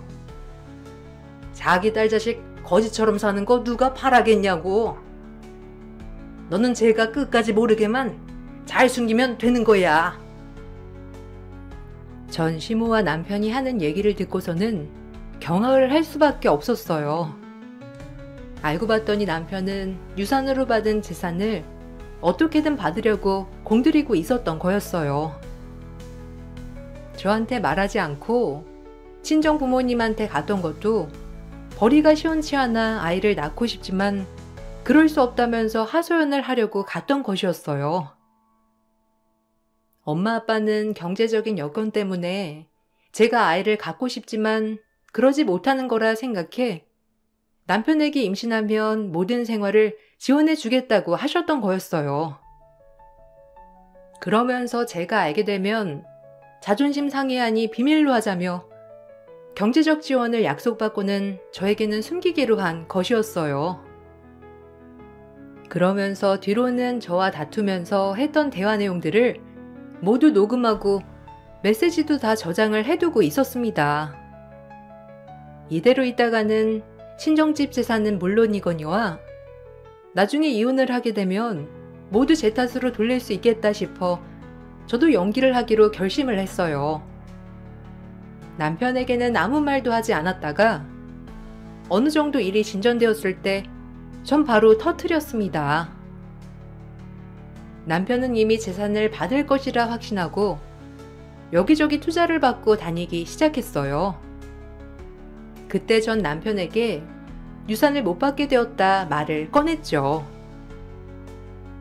여보, 나 사실 할 말 있는데 당신이 하도 유산에 대해서 얘기를 많이 했었어서 나도 좀 생각을 해봤어. 솔직히 나라고 그게 눈이 안 가겠어? 우리가 넉넉한 편도 아니고 그거 처분해서 사용하면 우리도 얼마나 편하고 좋아. 안 그래도 우리 아이도 생각해야 하고 아이 낳고 나면 내가 계속 일을 할 수 있을 거란 보장도 없으니까. 그래, 잘 생각했어. 당신 진짜 잘 생각했네. 우리 시작이 너무 어려웠잖아. 그거 할아버님이 남겨주신 거긴 하지만 잘 쓰는 걸 원하실 거야. 앞으로 더 많이 풍족하게 잘 살 수 있을 거야. 내가 그거 아예 처분하자고 하는 것도 아니고 그냥 생활하는데 좀 보탬이 되었으면 좋겠다고 하는 거잖아. 사업할 때 쓰면 더 좋고 말이야. 그래, 내가 차라리 처음부터 그랬으면 더 좋았을 뻔했다. 안 그래도 당신한테 말할까 말까 고민했는데 우리 이제 그거 쓰려고 해도 못 써. 알고 보니 할아버지 채무 있었던 거 처리해야 해가지고 못 받는다고 하더라고. 유산도 있었는데 알고 봤더니 채무도 상당하대. 나한테 주려고 했던 땅이 거의 절반 이상이 빚이라서 그거 넘어갈 수도 있을 것 같대. 그래서 그거 처리하고 남는 것만 받아야 할 것 같은데 내 몫은 없을 것 같아. 뭐? 그게 무슨 소리야? 당신 뭔가 착각하고 있는 거 아니야? 이미 당신한테 이 정도 몫이라고 하면서 나눠준 거 아니었어? 근데 왜 다시 가지고 가서 빚을 청산한다는 얘기야? 당신이 뭔가 잘못 알고 있겠지. 부동산인데 왜 당신은 그 채무까지 가지고 와야 하는 건데? 아니야. 엄마랑 아빠랑 이미 말해봤는데 그거 정리하고 처분하려고 하니까 거기 묶여있는 게 많더래. 그래서 그거 정리해가지고 수익화 해봤자 얼마 남지도 않고 애초에 묶여있는 채무도 많아서 더 대출도 안 나올 것 같고. 그래가지고 정리해서 줄까 여쭤보길래 그냥 괜찮다고 했어. 그냥 그거라도 정리해가지고 우리 가질까? 엄마네도 지금 할아버지 빚 때문에 정신 없으신가 봐. 뭔 개소리야? 진짜 미친 거 아니야? 아니 그걸 처음부터 알아보지 않고선 지금 이게 뭔 소리냐고? 당신 처음부터 다 알고 있었지? 아, 뭔 소리야? 이러면 안 되는데. 장모님이랑 장인어른 지금 어디 계셔? 나 지금 급해서 당장 만나야 돼. 남편은 제가 하는 말을 듣고서는 바로 친정 부모님을 찾았어요. 남편이 하는 일을 뒤로 알아보니 저에게는 말도 안 하고서는 투자 설명을 하고 왔더라고요. 남편은 부모님께 받을 재산을 이미 자신의 것으로 생각을 하는 듯 했어요. 저에게는 비밀로 하고 주말에 다시 찾아가 제 채무인 척 부모님께 갚아달라고 말하려고 했던 것인데 제 말을 듣고서는 자신의 계획에 틀어질까봐 바로 친정 부모님을 만나러 가려고 했죠. 전 그런 남편 앞을 막아서고는 남편에게 핸드폰을 내밀었습니다. 핸드폰에 띄어져 있는 번호를 보고서는 남편이 소스라치게 놀랐어요. 왜? 어디서 많이 본 번호 아니야? 통화 한번 해볼래? 내가 진짜 재밌는 얘기를 들어서 그래. 당신 나랑 이혼할 거야? 이혼하고서는 이 여자랑 다시 새 시작할 거라고 했던데 맞아? 근데 웃긴다. 무슨 돈으로 사업 시작하고 무슨 돈으로 새 시작을 한다는 건데? 왜? 엄마 아빠한테는 내 빚이라고 말하고 돈 받아서 당신 빚 갚고 사업 시작하려고 했는데 내가 반대한다고 부모님한테 말해서 투자 받고 그러면서 우리 재산 야금야금 가지고 가려고 했어? 그래서 지금껏 그렇게 연기한 거니? 뭔 소리야? 당신 지금 뭔 헛소리야? 요새 스트레스 많이 받아서 그런 거 같은데 당신은 집에서 좀 쉬어. 내가 장인어른이랑 장모님 만나고 올게. 내가 자세히 알아보고 당신 유산 이런 것도 좀 정리하고 와야 되겠어. 아무래도 어른들이라서 그런 거 잘 모를 수도 있잖아. 지금껏 별탈 없었던 일이 갑자기 왜 문제가 생겨? 안 그래? 그 여자는 그냥 나랑 사업하려고 했던 사람이고 그런 사이 아니니까 오해하지 마. 와, 오해? 당신은 사업 파트너랑 같이 호텔도 드나드나 봐. 당신이 하려고 했던 사업이 호텔이었니? 거지 같은 애 그나마 사람 같아서 걷어줬건만 역시 사람은 달라지는 게 없어. 그렇지? 당신이랑 당신 엄마 하는 얘기 다 들었어. 우리 집 재산 싸그리 가지고 가려고 그렇게 계획하고 있었더라? 소름 끼치게. 근데 너 돈 없잖아. 돈도 없는 거지가 어떻게 사업을 시작하려고 일을 벌려놨어? 우리 집 돈이 네 돈이니? 사람들한테는 그 돈 네 돈처럼 말해놨던데 어처구니가 없어서. 넌 여기 집은 하나도 없어. 그리고 앞으로도 없을 거고. 이혼해. 여보, 갑자기 왜 그래? 이혼은 왜 하고? 내가 무슨 일을 벌려놓았다고 그래? 당신 뭔가 오해하고 있는 것 같은데 나 그런 마음 품은 적 단 한 번도 없어. 오해하는 거야. 여보, 진짜 내 얘기 좀 들어봐. 내가 처갓댁에 찾아간 건 맞긴 맞는데 사업하려고 그런 게 아니라 우리가 힘들잖아. 우리가 경제적으로 여유롭지 않으니까 그냥 그거 도움만 좀 받으려고. 개소리 좀 작작해. 우리가 뭐가 어렵니? 멀쩡히 월급 받으면서 잘 살고 있는데 네 욕심 채우려고 하니까 부족해 보였던 거지, 아니야? 근데 어쩌지? 난 네 욕심 채워주고 싶은 생각 1도 없거든. 그렇게 사업하고 싶거든. 네 능력으로 마음껏 해봐. 거지 같은 게 어디서 남의 돈을 넘봐? 당신 같은 사람을 믿었던 내가 바보였지. 앞으로 내 앞에 얼씬도 하지 마. 전 남편에게 이혼을 청구했습니다. 남편은 멀쩡히 일을 다니는 척하면서 사업을 벌이고 있었고, 그렇게 사업을 한다며 설치고 다니며 알게 된 여자와 외도도 저지르고 있었어요. 마치 저희 집 재산을 자신의 재산처럼 생각하며 사람들에게 말하고 다니니 당연히 주변으로 사람들이 모였고 남편은 헛된 바람을 맞게 되었던 것이었죠. 전 남편이 외도를 하고 있었다는 것과 모든 증거를 다 찾아 소송을 했습니다. 당연히 남편은 저에게 위자료를 주고 이혼을 해야 했어요. 남편은 그동안 저에게 숨기고 여러 번 친정집으로 찾아가 돈을 받았던 정황이 있었어요. 그간 돈을 받으며 제가 몰래 빚을 만들었다고 하거나 혹은 임신 준비를 하느라 필요하다며 말을 했는데 사실이 아니었습니다. 남편은 그렇게 받은 돈들을 개인적으로 쓰고 있었죠. 한두 번 친정 부모님께 받게 되자 남편은 자신의 사업 자금도 친정 부모님께 받을 수 있을 거라 생각했던 것이었고 그렇게 일을 벌려놓았던 것이었습니다. 제가 이혼을 준비하면서 그간 친정 부모님이 들었던 모든 내용들을 알게 되었고 정말로 유산을 모두 남편에게 주기 전에 끝이 나게 되었습니다. 처음에는 재산 분할을 해달라며 제 몫으로 받게 될 유산까지 분할을 요구했지만 받아들여지지 않았어요. 남편은 오히려 빈털터리로 쫓겨났습니다.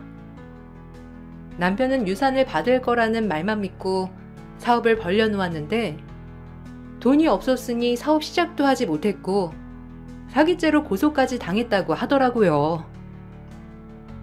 당연히 부모님께서도 투자를 하고자 하셨으니 민사로 고소를 하셨고 그에 대한 배상도 받으셨습니다.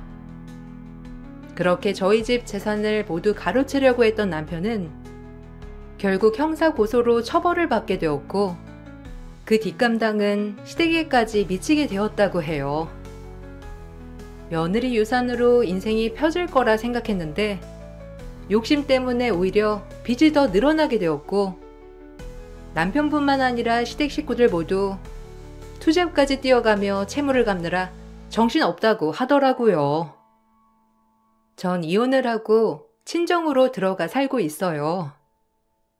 할아버지 유산은 모두 부모님에게 주겠다고 말했던 다른 친척 형제들에게 다 배분을 하셨고 친족들은 그전보다 더 큰 가족애를 느끼며 지내고 있어요. 제가 힘든 순간에도 제 곁에는 늘 부모님과 친척들이 함께했죠. 비록 남편과의 연은 끝이 났지만 그동안 먹고 사느라 서로를 잘 챙기지 못했던 친척들과는 더 친밀한 사이가 되었습니다. 제 긴 사연을 들어주신 분들께 정말 감사드립니다.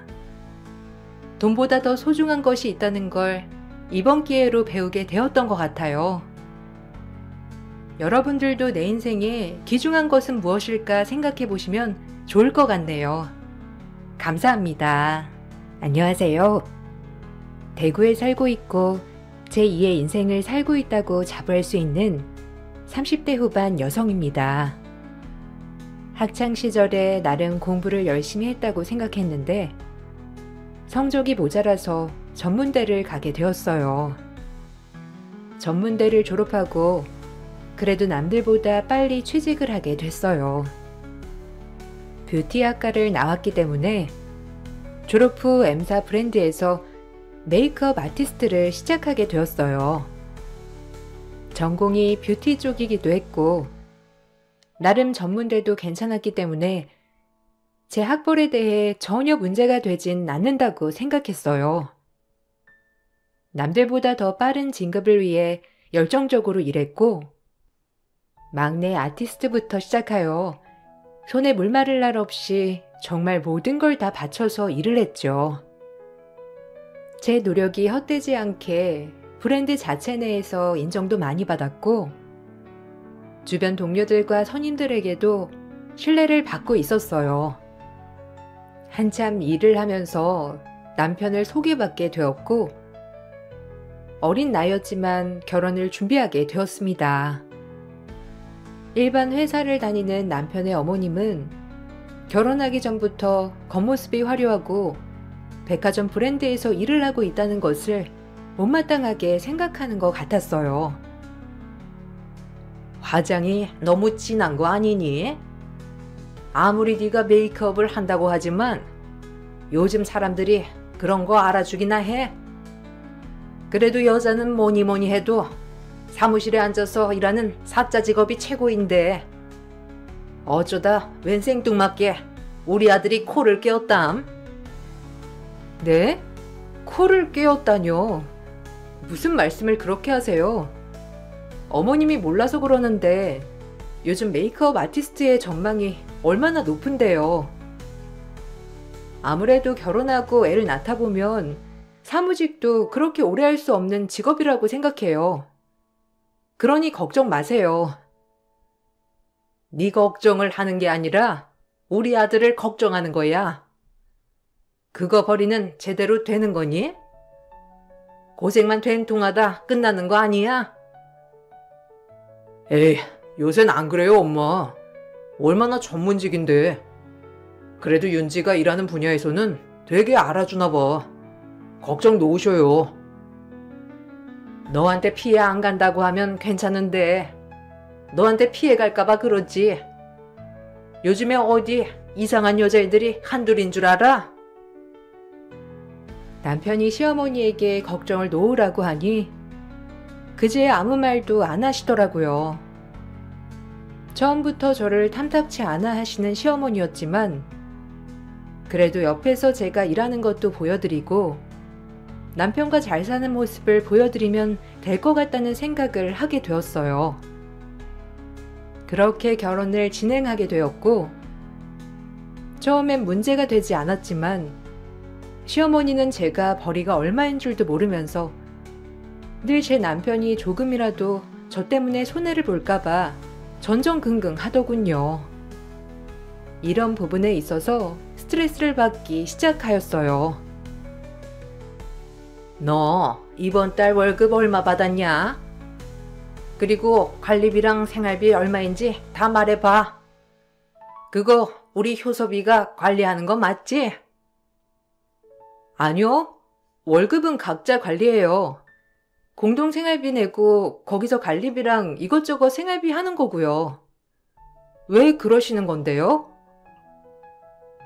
우리 아들이 너 때문에 괜히 온팡 뒤집어 쓰는 거 아닌가 싶어서 그러지. 메이크업 아티스트고 뭐고 내가 처음 듣는 거니까 돈벌이는 되나 싶어서 그래. 요새는 여자도 능력이 있어야 되는 시대인데 혹시라도 우리 아들한테 기생하는 거 아니지? 기생이요? 아니요. 어머님, 저 효섭 씨보다 월급 많이 받을 때가 오히려 더 많아요. 어머님이 메이크업 분야에서 잘 모르셔서 그렇지만 옛날이랑 요즘엔 정말 달라요. 그러니까 걱정하지 마세요. 그리고 부부가 왜 부부인가요? 힘들면 서로 기대거나 의지할 수도 있는 거지. 어머님이 그렇게 얘기하니까 섭섭하네요. 이제 가족인데 저를 너무 남처럼 대하시는 것 같아서. 요새 하도 시집 온 것들이 많아서 그런다. 우리 아들 내가 그러려고 키운 것도 아닌데 말이야. 넌 아니라고 믿어. 내가 효섭이한테도 일러놨어. 결혼할 여자는 무조건 전문직 여성으로 데리고 오라고. 너도 전문직이라고 하는데 좀 걸리는구나. 어머님 말이 황당했고 제가 취집을 왔다는 식으로 얘기를 하는데 할 말이 없었어요. 그리고 가족끼리 좀 어려울 땐 의지도 할 수 있는 게 가족이라고 생각하는데 어떻게 제가 남편한테 기생한다는 말을 저렇게 쉽게 할 수 있을까 하는 섭섭함도 몰려왔죠. 제가 남편보다 월급이 조금 더 많은 적도 많다고 하자 그제야 어머님은 씁쓸하게도 안심을 하는 것 같은 미소를 지었어요. 어머님께는 제가 가족이 아니라 그저 남편의 등골을 빼먹는 기생충 같은 존재라고 여겨졌습니다. 속으로 늘 그렇게 귀한 아들 왜 장가를 보내서 그럼 나한테 이런 시련을 줄까라는 생각이 들었지만 그땐 결혼한 지 얼마 되지 않아 그냥 참았던 것 같아요. 어머님은 내 직업에 대해 진짜 무시하시는 것 같아. 아까도 내가 자기한테 치집 왔을까봐 걱정하시더라. 황당했어. 아니 근데 요즘 그런 여자들 많잖아. 엄마가 혹시나 해서 그러시는 거지 뭐. 옛날 분이시기도 하고. 아무리 네가 전문직이라고 해도 어른들은 사자 직업을 전문직으로 생각하지 메이크업 아티스트를 전문직으로 생각하시겠어? 그냥 그러려니 해. 그럼 내가 어머님이 저렇게 얘기하실 때마다 이해해야 한다는 거야, 자기는? 자기가 중간에서 잘할 생각은 안 하고. 그냥 어른이 그런 거니까 그러려니 해. 뭘 그렇게 따지고 드냐, 피곤하게. 너도 참 너다. 어른한테 그러지 좀 마, 야박하게. 엄마가 메이크업 아티스트 이런 일을 어떻게 알겠어? 그러니까 너한테 이러는 것도 이해를 좀 해. 요즘 사람들이나 알지. 당신도 나 처음에 메이크업 한다고 했을 때 멋있다고 하면서 엄청 들이댔잖아. 근데 이제 와서 그런 반응 뭐야? 어이없다. 뭐 생소하기도 하고 그때는 그냥 네가 좋으니까 그랬는데 그냥 어른들은 그럴 수 있으니까 그러려니 하라는 거야. 남편은 저보고 어머님을 이해하라고 했어요. 남편이 그렇게 얘기하니 내가 너무 예민한 건가 싶기도 하더라고요. 그래서 그래, 좋은 게 좋은 거지라고 생각하며 애써 참았습니다. 그러던 중 제가 매장에서 손님 화장을 시연해주고 있을 때 시어머니와 시어머니 친구분들이 백화점에 놀러 오셨더라고요. 누가 봐도 시어머니셔서 반갑게 인사를 드렸더니 시어머니는 저를 외면했어요. 누가 봐도 외면이었죠. 제가 백화점에서 그렇게 화장을 하고 사람들에게 화장품을 판매하고 있는 모습이 창피했던 거예요. 처음으로 느껴보는 굴욕이었는데 어디 가서 단 한 번도 누군가에게 짐이 된 적도 누군가가 날 창피해한 적도 없었지만 시어머니는 백화점에서 일하고 있던 저를 창피하고 한심하다는 듯이 쳐다봤죠. 그 모습을 보고 정말 큰 상처를 받게 되었어요. 어머, 어머님, 백화점 나오신 거예요? 저 이제 곧 점심시간인데 우리 같이 식사할까요? 아, 안녕하세요. 저 효섭 씨 와이프예요. 우리 저쪽으로 가자. 아, 뭐하러 여기 2층에 돌아다녀? 우리가 갈 데가 2층 아니야? 아, 2층으로 가보자, 얼른. 아유, 어머 얘가 왜 이래? 1층 매장들도 좀 구경하려고 했더니 왜 자꾸 제 쪽을 하는 거야? 아니 근데 지금 인사하는 사람 네 며느리 아니니? 왜 결혼식 때 봤잖아. 내가 얼굴 똑똑히 기억해. 어머, 여기서 일하는구나. 근데 왜 인사를 안 해? 너 네 며느리 못 봤니? 저런 일 하면서 무슨 천문직이라고? 아유 됐다니까. 돌아가면 되니까 그냥 2층으로 가자. 나 지금 골 아프다. 골 아파. 아유, 얘가 살 게 급하다고 했어. 아유, 그럼 우리 다음에 또 봐요. 아주 젊은 친구가 열심히 일하니까 너무 보기 좋네. 수고해요. 네, 들어가세요. 다음에 오시면 제가 예쁘게 화장 한번 해드릴게요. 나중에 어머님이랑 천천히 구경할 겸 나오세요. 아유, 젊은 친구가 싹싹하고 예의도 바르지. 고마워요. 아유, 얘 좀 봐. 그만 좀 끌으라니까. 아유, 그럼 가볼게요. 수고해요. 시어머니는 절 창피해하셨지만 그래도 절 알아봐 주시는 시어머니 친구분께는 최대한 예의 있게 행동해야 할 것 같아 인사까지 깍듯이 하고 매장으로 돌아왔어요. 그럼에도 마음이 참 찝찝한 게 여간 풀리지 않았는데 어머님의 그 표정을 잊을 수 없었거든요. 누가 봐도 창피한 얼굴로 시어머니는 친구를 이끌고 2층으로 올라가셨고 마음이 많이 안 좋았어요. 오히려 친구분은 안 그러는데 어머님은 나한테 왜 그랬을까? 그 모습을 보니 어머님에게 확실히 마음의 선이 그어지기 시작했어요. 정녕 나를 창피해서 그런 걸까? 라는 마음이 들기 시작하니 별의별 생각이 다 들었죠. 그리고 그날 저녁에 시어머니는 저에게 전화를 하셨어요. 전화 내용은 무조건 끝나고 시댁에 들리라는 내용이었는데 저 역시 너무 섭섭하고 황당했기 때문에 어머님과 얘기 좀 하고 싶었어요. 그렇게 끝나고 어머님네 들렀는데 어머님은 단단히 화가 나신 말투로 저를 앉혀놓고 하나둘 설교를 하기 시작했죠. 네가 아는 일이라는 게 사람들한테 화장품 파는 일이야? 무슨 아티스트다 뭐다 하면서 유명한 브랜드라더니 그렇게 물건 팔아서 네가 우리 아들한테 조금이라도 피해 안 줄 수 있겠어? 그게 옛날에 화장품 방판하던 사람들이랑 뭐가 다르니? 제가 하는 일이 뭐가 어때서요? 그리고 엄연히 메이크업 아티스트로 일을 하고 있고 어른들은 잘 모르는 브랜드여도 요즘 젊은 사람들 사이에선 절대 모를 수가 없는 브랜드예요. 그리고 제가 여길 들어가기 위해 부단히 노력한 건 사실이고요. 뭐가 문제라서 그렇게 저를 보고도 그냥 가신 거예요? 저도 정말 섭섭해요. 혹시 제가 창피하셨어요? 저도 묻고 싶어요, 어머니. 너 말 잘했다. 백화점에서 그렇게 화장 떡칠하고 남의 얼굴 만져주고 있는데 그럼 내 친구 앞에서 내가 뭐가 되니?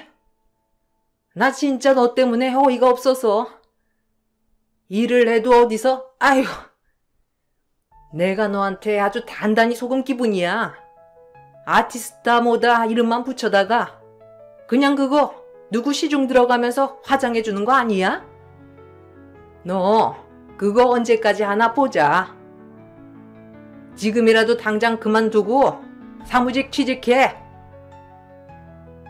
그거 한다고 돈 어디 많이 벌겠어?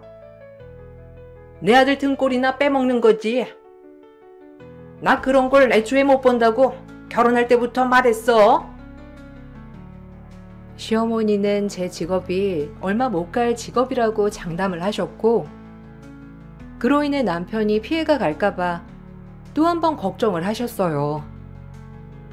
도저히 어머니를 이해시키기란 역부족이었는데 요즘 세상에 직업으로 이렇게 멸시를 당하니 정말 웃음이 나왔고 정말 뭘 모르시니까 할 말도 없었어요. 그렇게 그날 일은 해프닝으로 일단락이 되었고 제 마음속의 상처로 자리 잡게 되었죠. 그러던 중 같이 일했던 선배 언니가 저에게 동업을 제안했어요. 언젠가 이 브랜드에서 나와 홀로 서기를 할 거라고 마음은 먹었지만 막상 친하게 지냈던 선배 언니가 동업을 제안하니 마음속에 있던 열정이 정말 끌어오르더군요. 그렇게 전 창업을 하기로 마음 먹었는데 언젠간 해야 한다고 생각했던 일이기에 주저하지 않았어요. 그리고 오히려 지금이 기회라고 생각이 번뜩 들더라고요. 뭐? 창업? 아, 지금 얼마나 불경기인데 창업을 하겠다는 거야. 그리고 당장에 그럼 수익은 어떻게?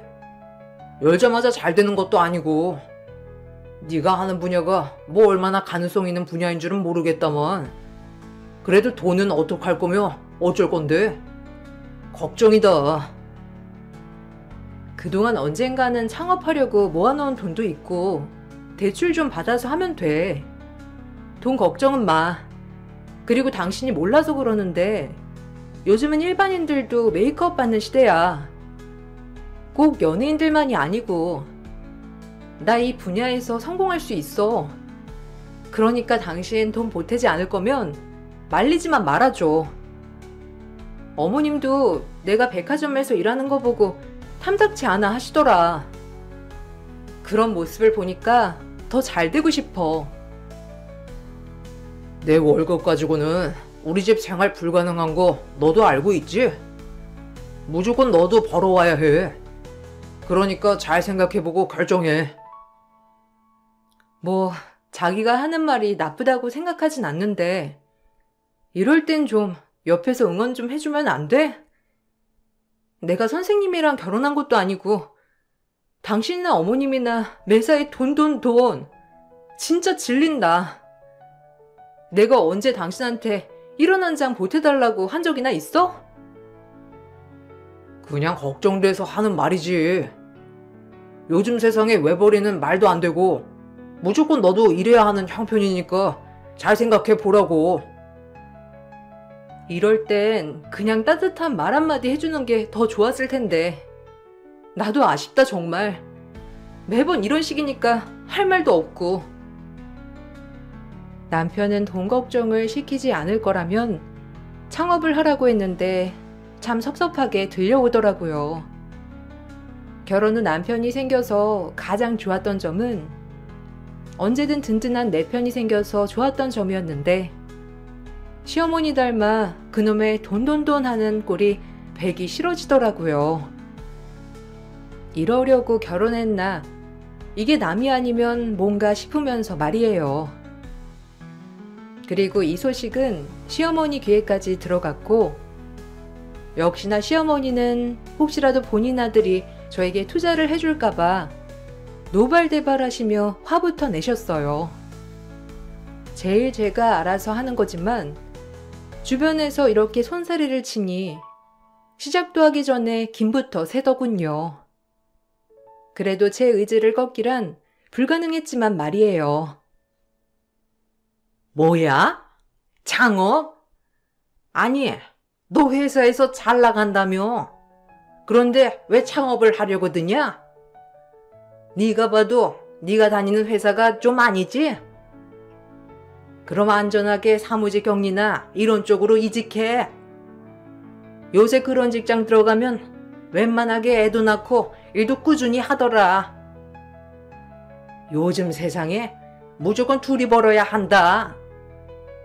너 애라도 낳아봐. 우리 효섭이가 얼마나 고생하겠어? 내가 그러라고 아들 낳은 줄 아니? 아니요, 어머니. 저 잘할 자신 있어요. 그리고 창업은 오래된 제 꿈이기도 하고요.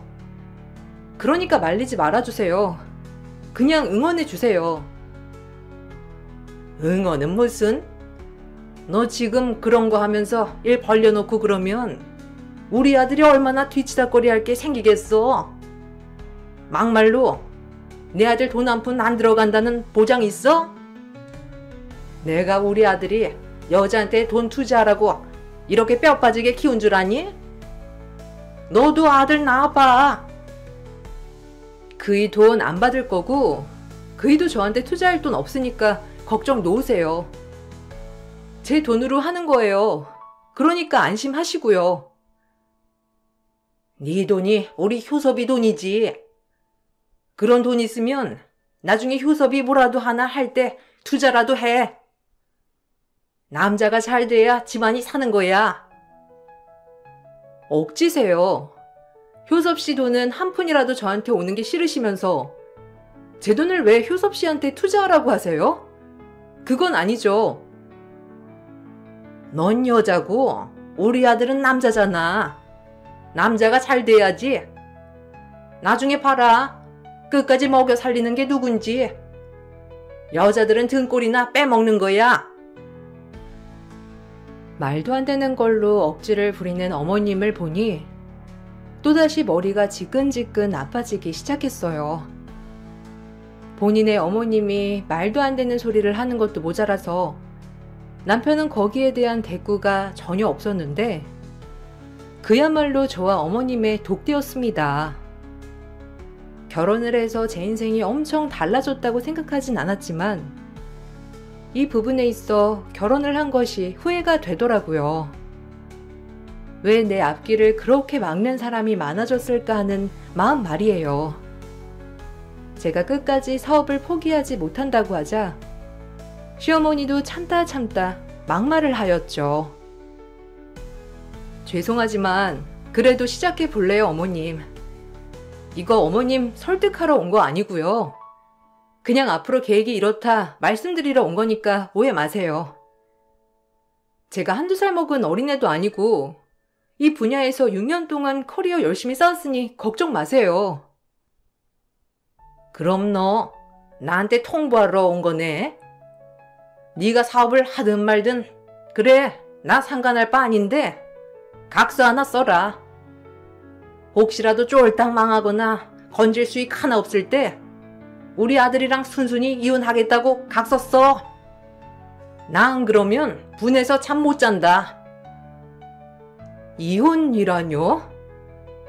자긴 이런 말 듣고도 꿀먹은 벙어리처럼 가만히 있네? 내가 이럴 거면 결혼을 왜 한 거야 도대체. 기가 막혀. 아니, 엄마는 내 걱정되니까 그러신 거지. 너 잘 될 수 있다며. 그냥 각서 하나 쓰는 게 뭐가 그렇게 어렵다고 그래? 그냥 써드려. 그래, 각서 써라. 혹시라도 네 빚 우리 아들이 대신 갚아야 될까봐 나 진짜 걱정되거든. 그리고 너 일 버리는 거에 앞서서 우리 아들 돈 10,000원 한 장 썼단 봐. 내가 그 길로 네 사업장 찾아가서 본때를 보여줄 테니 그런 줄 알아. 이거 알겠으면 시작해. 그러죠. 뭐 이혼이 어렵나요? 어차피 지금도 보면 제 편 하나 없는데요. 그럼 어머님도 각서 쓰세요. 저 승승장구했을 때 콩고물 하나 바라지 마세요. 아셨어요? 각서는 똑같아야죠. 어느 한 명이 희생할 순 없는 거잖아요. 그러니 어머님이랑 당신도 써. 너무 화가 나 저도 어머님과 남편에게 각서를 요구했어요. 어머님과 남편은 비아냥대며 각서를 순순히 써주더라고요. 오히려 제가 망한다는 쪽으로 생각을 하여서 그런지 순순히 척척 썼어요. 아무리 요즘이 옛날이랑 참 다르다고 하지만 어떻게 이럴 수가 있는지 정말 의아했습니다. 결혼 전 내가 알던 남편이 맞나 싶을 정도로 남편은 뼛속까지 어머님화된 사람이었죠. 그렇게 6년 만에 사직하고 창업한다 하니 노발대발하며 손사래를 치던 어머님과 남편을 멀리하고 전 선배와 사업을 시작했어요. 첫 술에 배부를 순 없지만 저희는 그럼에도 불구하고 일반인들에게 메이크업 특강, 결혼할 신랑 신부 메이크업을 시작하며 자리를 잡아갔어요. 그리고 저희 메이크업 수강생들이 늘어남에 따라 주변에서도 면접 메이크업이라든지 혼주 돌잔치 등등 메이크업 문의가 잇따랐죠. 역시나 제 실력대로 성공할 줄은 알았지만 값진 결과로 짧은 시간 내에 성공을 하게 되었답니다. 우리가 잘 될 줄 알았다니까. 덕분이야. 네가 손도 빠르고 손님들도 많이 받을 수 있어서 그런 것 같아. 우리 다음 달에 수강생 더 늘어가지고 이대로만 가면 진짜 2호점 내는 것도 시간 문제야. 어쨌든 아직 몇 달밖에 안 됐지만 너무 수고했어. 에이, 선배랑 같이 하는 거니까 더 잘 된 거죠. 오히려 시너지 효과가 난 것 같아요. 고마워요, 선배. 우리 더 잘해봐요. 같이 일하는 동업자도 너무 좋았고, 선배 말대로 처음에 둘이 시작한 뷰티 토털숍이었지만 이제는 헤어 파트 따로, 패션 파트 따로 해서 점차 매장이 커졌어요. 저희는 연 1년 만에 각자 연수익 8억 정도를 거두게 되었죠. 내 실력에 자신은 있었지만 그래도 눈으로 보이는 결과가 너무 좋아서 뿌듯했어요. 제가 바빠지고 일도 많아지며 금전적으로도 여유가 생기자 시어머니와 남편은 태도가 돌변한 게 눈에 확 보였고 오히려 이런 모습들을 보니 더 실망스러웠어요. 성공한 며느리만 인간 취급해주는 것 같아 심란했거든요. 그리고 어이없게도 그들은 이제 대놓고 저에게 물질적인 것을 바라기 시작했습니다. 너 그 정도로 잘 나가는 거 내 노력도 있는 거 아니야? 너 늦게 올 때마다 나 혼자 밥 차려 먹고 내가 무슨 결혼을 한 건지 혼자 사는 건지 나한테 잘해야지. 그러니까 매일 내가 혼자 저녁 챙겨 먹는 것도 일인데 다 네가 늦어서 그런 거잖아. 무슨 말이 하고 싶은 거야? 나 일하는데 자기가 뭐 하나 보탬된 거 없잖아. 응원을 해준 것도 아니고 뭘 원해서 그래? 아무래도 엄마 요새 관절도 안 좋고 한데 안마기 하나 사드리면 어떨까 하는데 너 바쁘단 핑계로 엄마한테 서운하잖아. 내가 나가서 일하는데 어머님이랑 당신 뭐 하나 달가워하며 응원해준 적 있어? 지금 갑자기 이러는 이유가 뭔데? 부부끼리 꼭 그래야겠어? 그건 너 걱정돼서 말린 거였지. 너 잘못되라고 했겠냐? 이번 엄마 생신 때 안마기 해드리고 싶으니까 협조해. 돈은 네가 더 잘 벌잖아. 그 정도 여유 되는 거 아니까 준비 좀 해줘. 엄마 은근 기대하고 계시니까. 당신이 벌어서 해줘야지.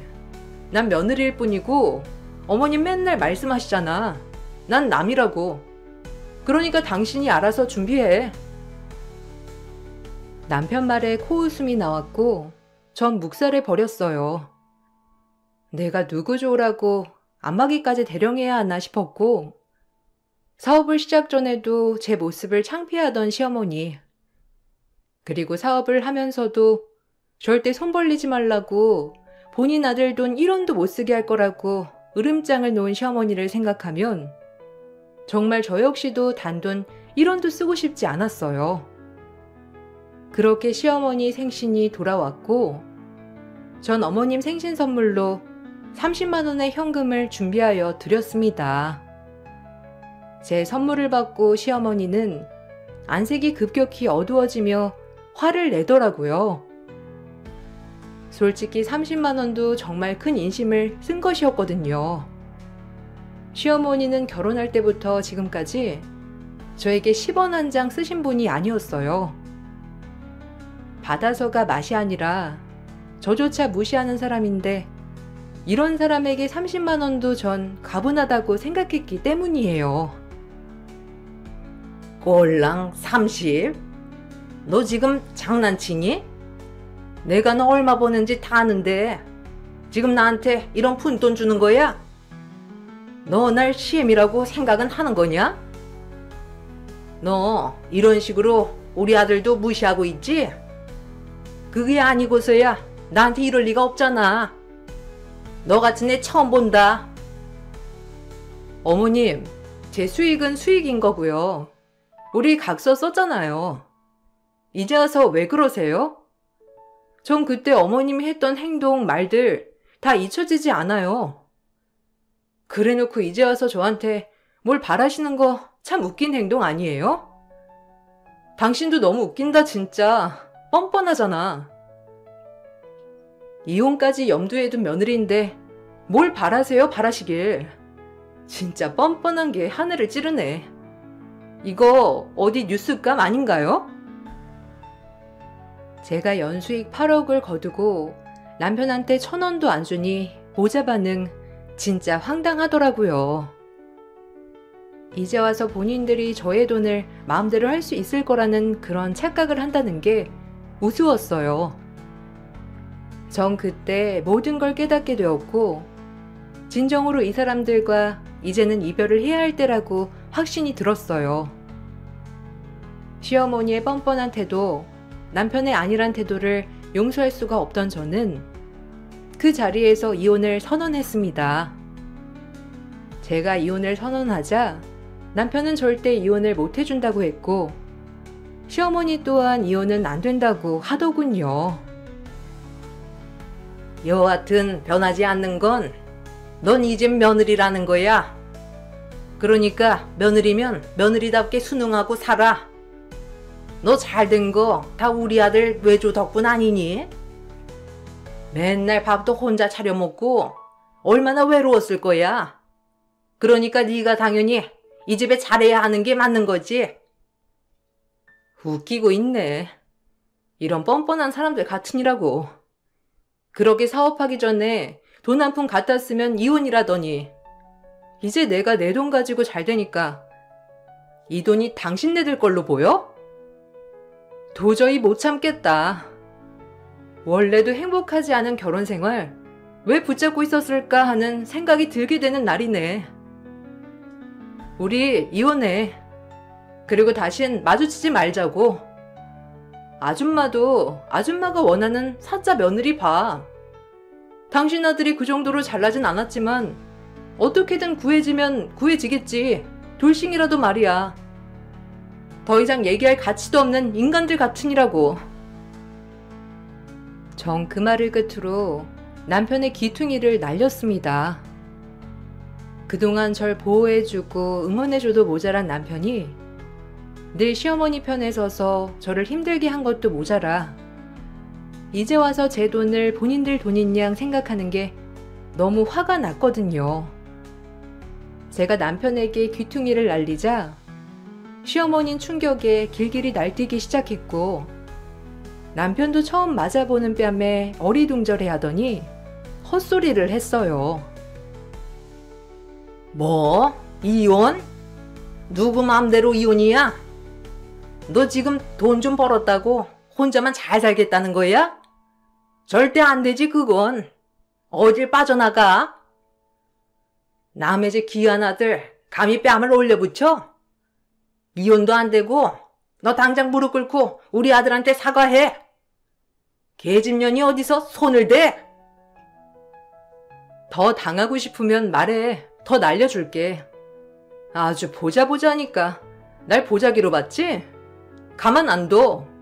당신 날리려다 참은 거니까 입 조심해. 아, 기가 막혀. 너 원래 이렇게 무식한 애였냐? 그동안 이런 무식한 본능 숨기고 있던 거였어? 진짜 소름 돋는다. 그리고 이제 혼자 잘 살겠다고 지금 이혼한다는 거야? 절대 안 돼. 이혼 같은 소리 안 해. 내가 순순히 해줄 것 같아? 절대 안 해줘. 내 눈앞에 부귀영화가 펼쳐지려고 하는데 내가 누구 좋으라고 이혼을 해줘? 절대 안 해주지. 이혼 생각 있거든. 위자료 내놔야 할 거야. 꼴값들 싸고 있네. 둘 다 정신머리가 어떻게 된 게 분명해. 이제 와서 내 돈을 본인들 돈처럼 쓰겠다는 못된 심보 절대 못 보지. 전 너무 어처구니가 없었고 결국엔 이혼을 위해 소송을 걸어야 했습니다. 끝까지 이혼을 못 해주겠다는 남편에게 결국 전 소송을 걸 수밖에 없었고 그 전에 시어머니의 들었던 무시와 거짓말까지 증거로 제출을 했고 제가 사업 전 쓴 각서까지 증거 자료로 제출했어요. 이 각서를 제가 혹시 몰라 변호사 공증까지 받아놓은 상태였는데 이게 정말 큰 빛을 발했어요. 결혼 전 시어머니가 쓰라고 한 각서 자체가 망했을 때 이혼을 하라는 것이었기 때문에 법원에선 이 자료 자체가 저희 이혼을 염두에 두고 있다는 걸 빌미로 들고 오히려 쉽게 이혼이 성사될 수 있었다고 했죠. 남편은 어디서 들었는지 이혼을 할 거면 재산 분할까지 해달라며 요구를 했지만 정말 웃기게도 제가 시작한 사업자의 대표자명은 선배 언니의 이름으로 되어 있었기 때문에 학원에 대한 지분 즉 이 부분에 있어 재산 분할할 건더기는 없었어요. 정말 얼마나 다행이던지 그동안 제가 받은 무시와 멸시, 각서까지 증거로 채택되어 이혼 소송은 마무리가 되었습니다. 함께 살고 있던 집도 전세였고 전세보증금 또한 남편과 저의 돈 반반이었기에 이 부분에 있어서는 깔끔히 5대5로 나누게 되어 있었죠. 일이 끝나고 저희는 이혼을 하게 되었고 남편은 저에게 단 한 푼도 받지 못하게 되었어요. 법정을 나와서 한다는 소리가 웃음이 빵 터지더라고요. 네가 이렇게 잘 될 줄 알았으면 진작 응원해주고 잘해줄걸. 난 엄마 말만 듣고 미안했다. 그리고 잘 살아. 너만 연락 없이 지내면 잘 살 거야. 엄마 말만 들어서 이렇게 된 게 아니라 네 천성부터가 넌 너네 엄마랑 똑같았던 거야. 정상이었으면 너희 엄마한테 뭐라고 했겠지. 안 그러니? 이제 와서 착한 척 우아 떨지 마. 이미 너한테 모든 실망 다 했으니까. 그래도 너 처음에 사랑한 건 사실이었어. 그냥 엄마가 절대 여자한테 돈 뜯기면 안 된다고 해가지고 그랬던 거야. 네가 똑같은 천성이었으니 그 말을 들은 거겠지. 나한테 피해자 코스프레 하지 마.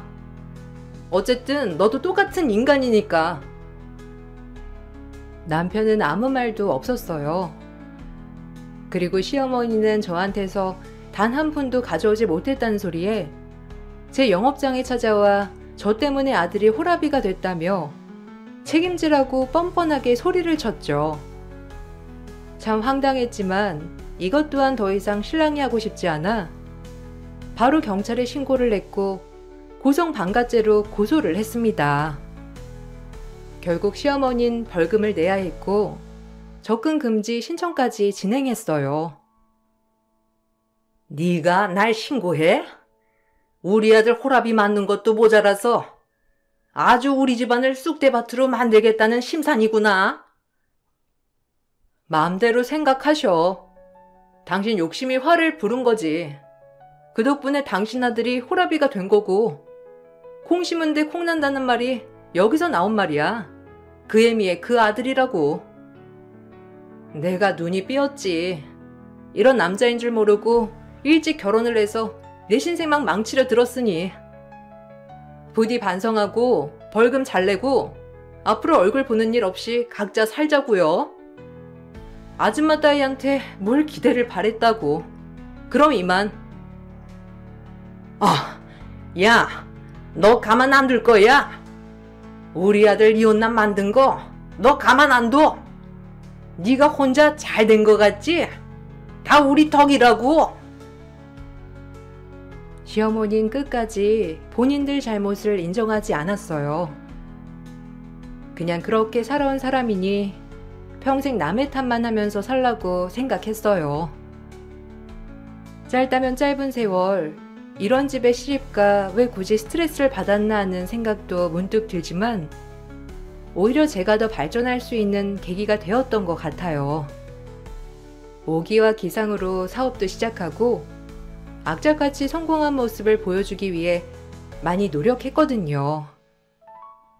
모든 게 거저 얻는 게 없다는 말이 정말 사실인 것 같은 요즘입니다. 그리고 너무 행복한 요즘이기도 하고요. 거울을 보며 늘 외쳐요. 정말 잘 살고 있다. 앞으로도 더 잘할 거다. 이런 믿음을 제 얼굴을 보며 늘 외친답니다. 제 자신이 절 믿어야 할 것 같아서 말이죠. 지금은 저희 영업장이 3호점까지 있습니다. 1, 2호점은 선배 명의지만 이혼 후 3호점은 제 이름으로 낸 영업장이요. 그렇게 무시하고 멸시하던 메이크업 아티스트라는 직업을 가지고 이 자리까지 올 수 있었다는 게 제 자신이 참 기특하고 대견한 것 같아요.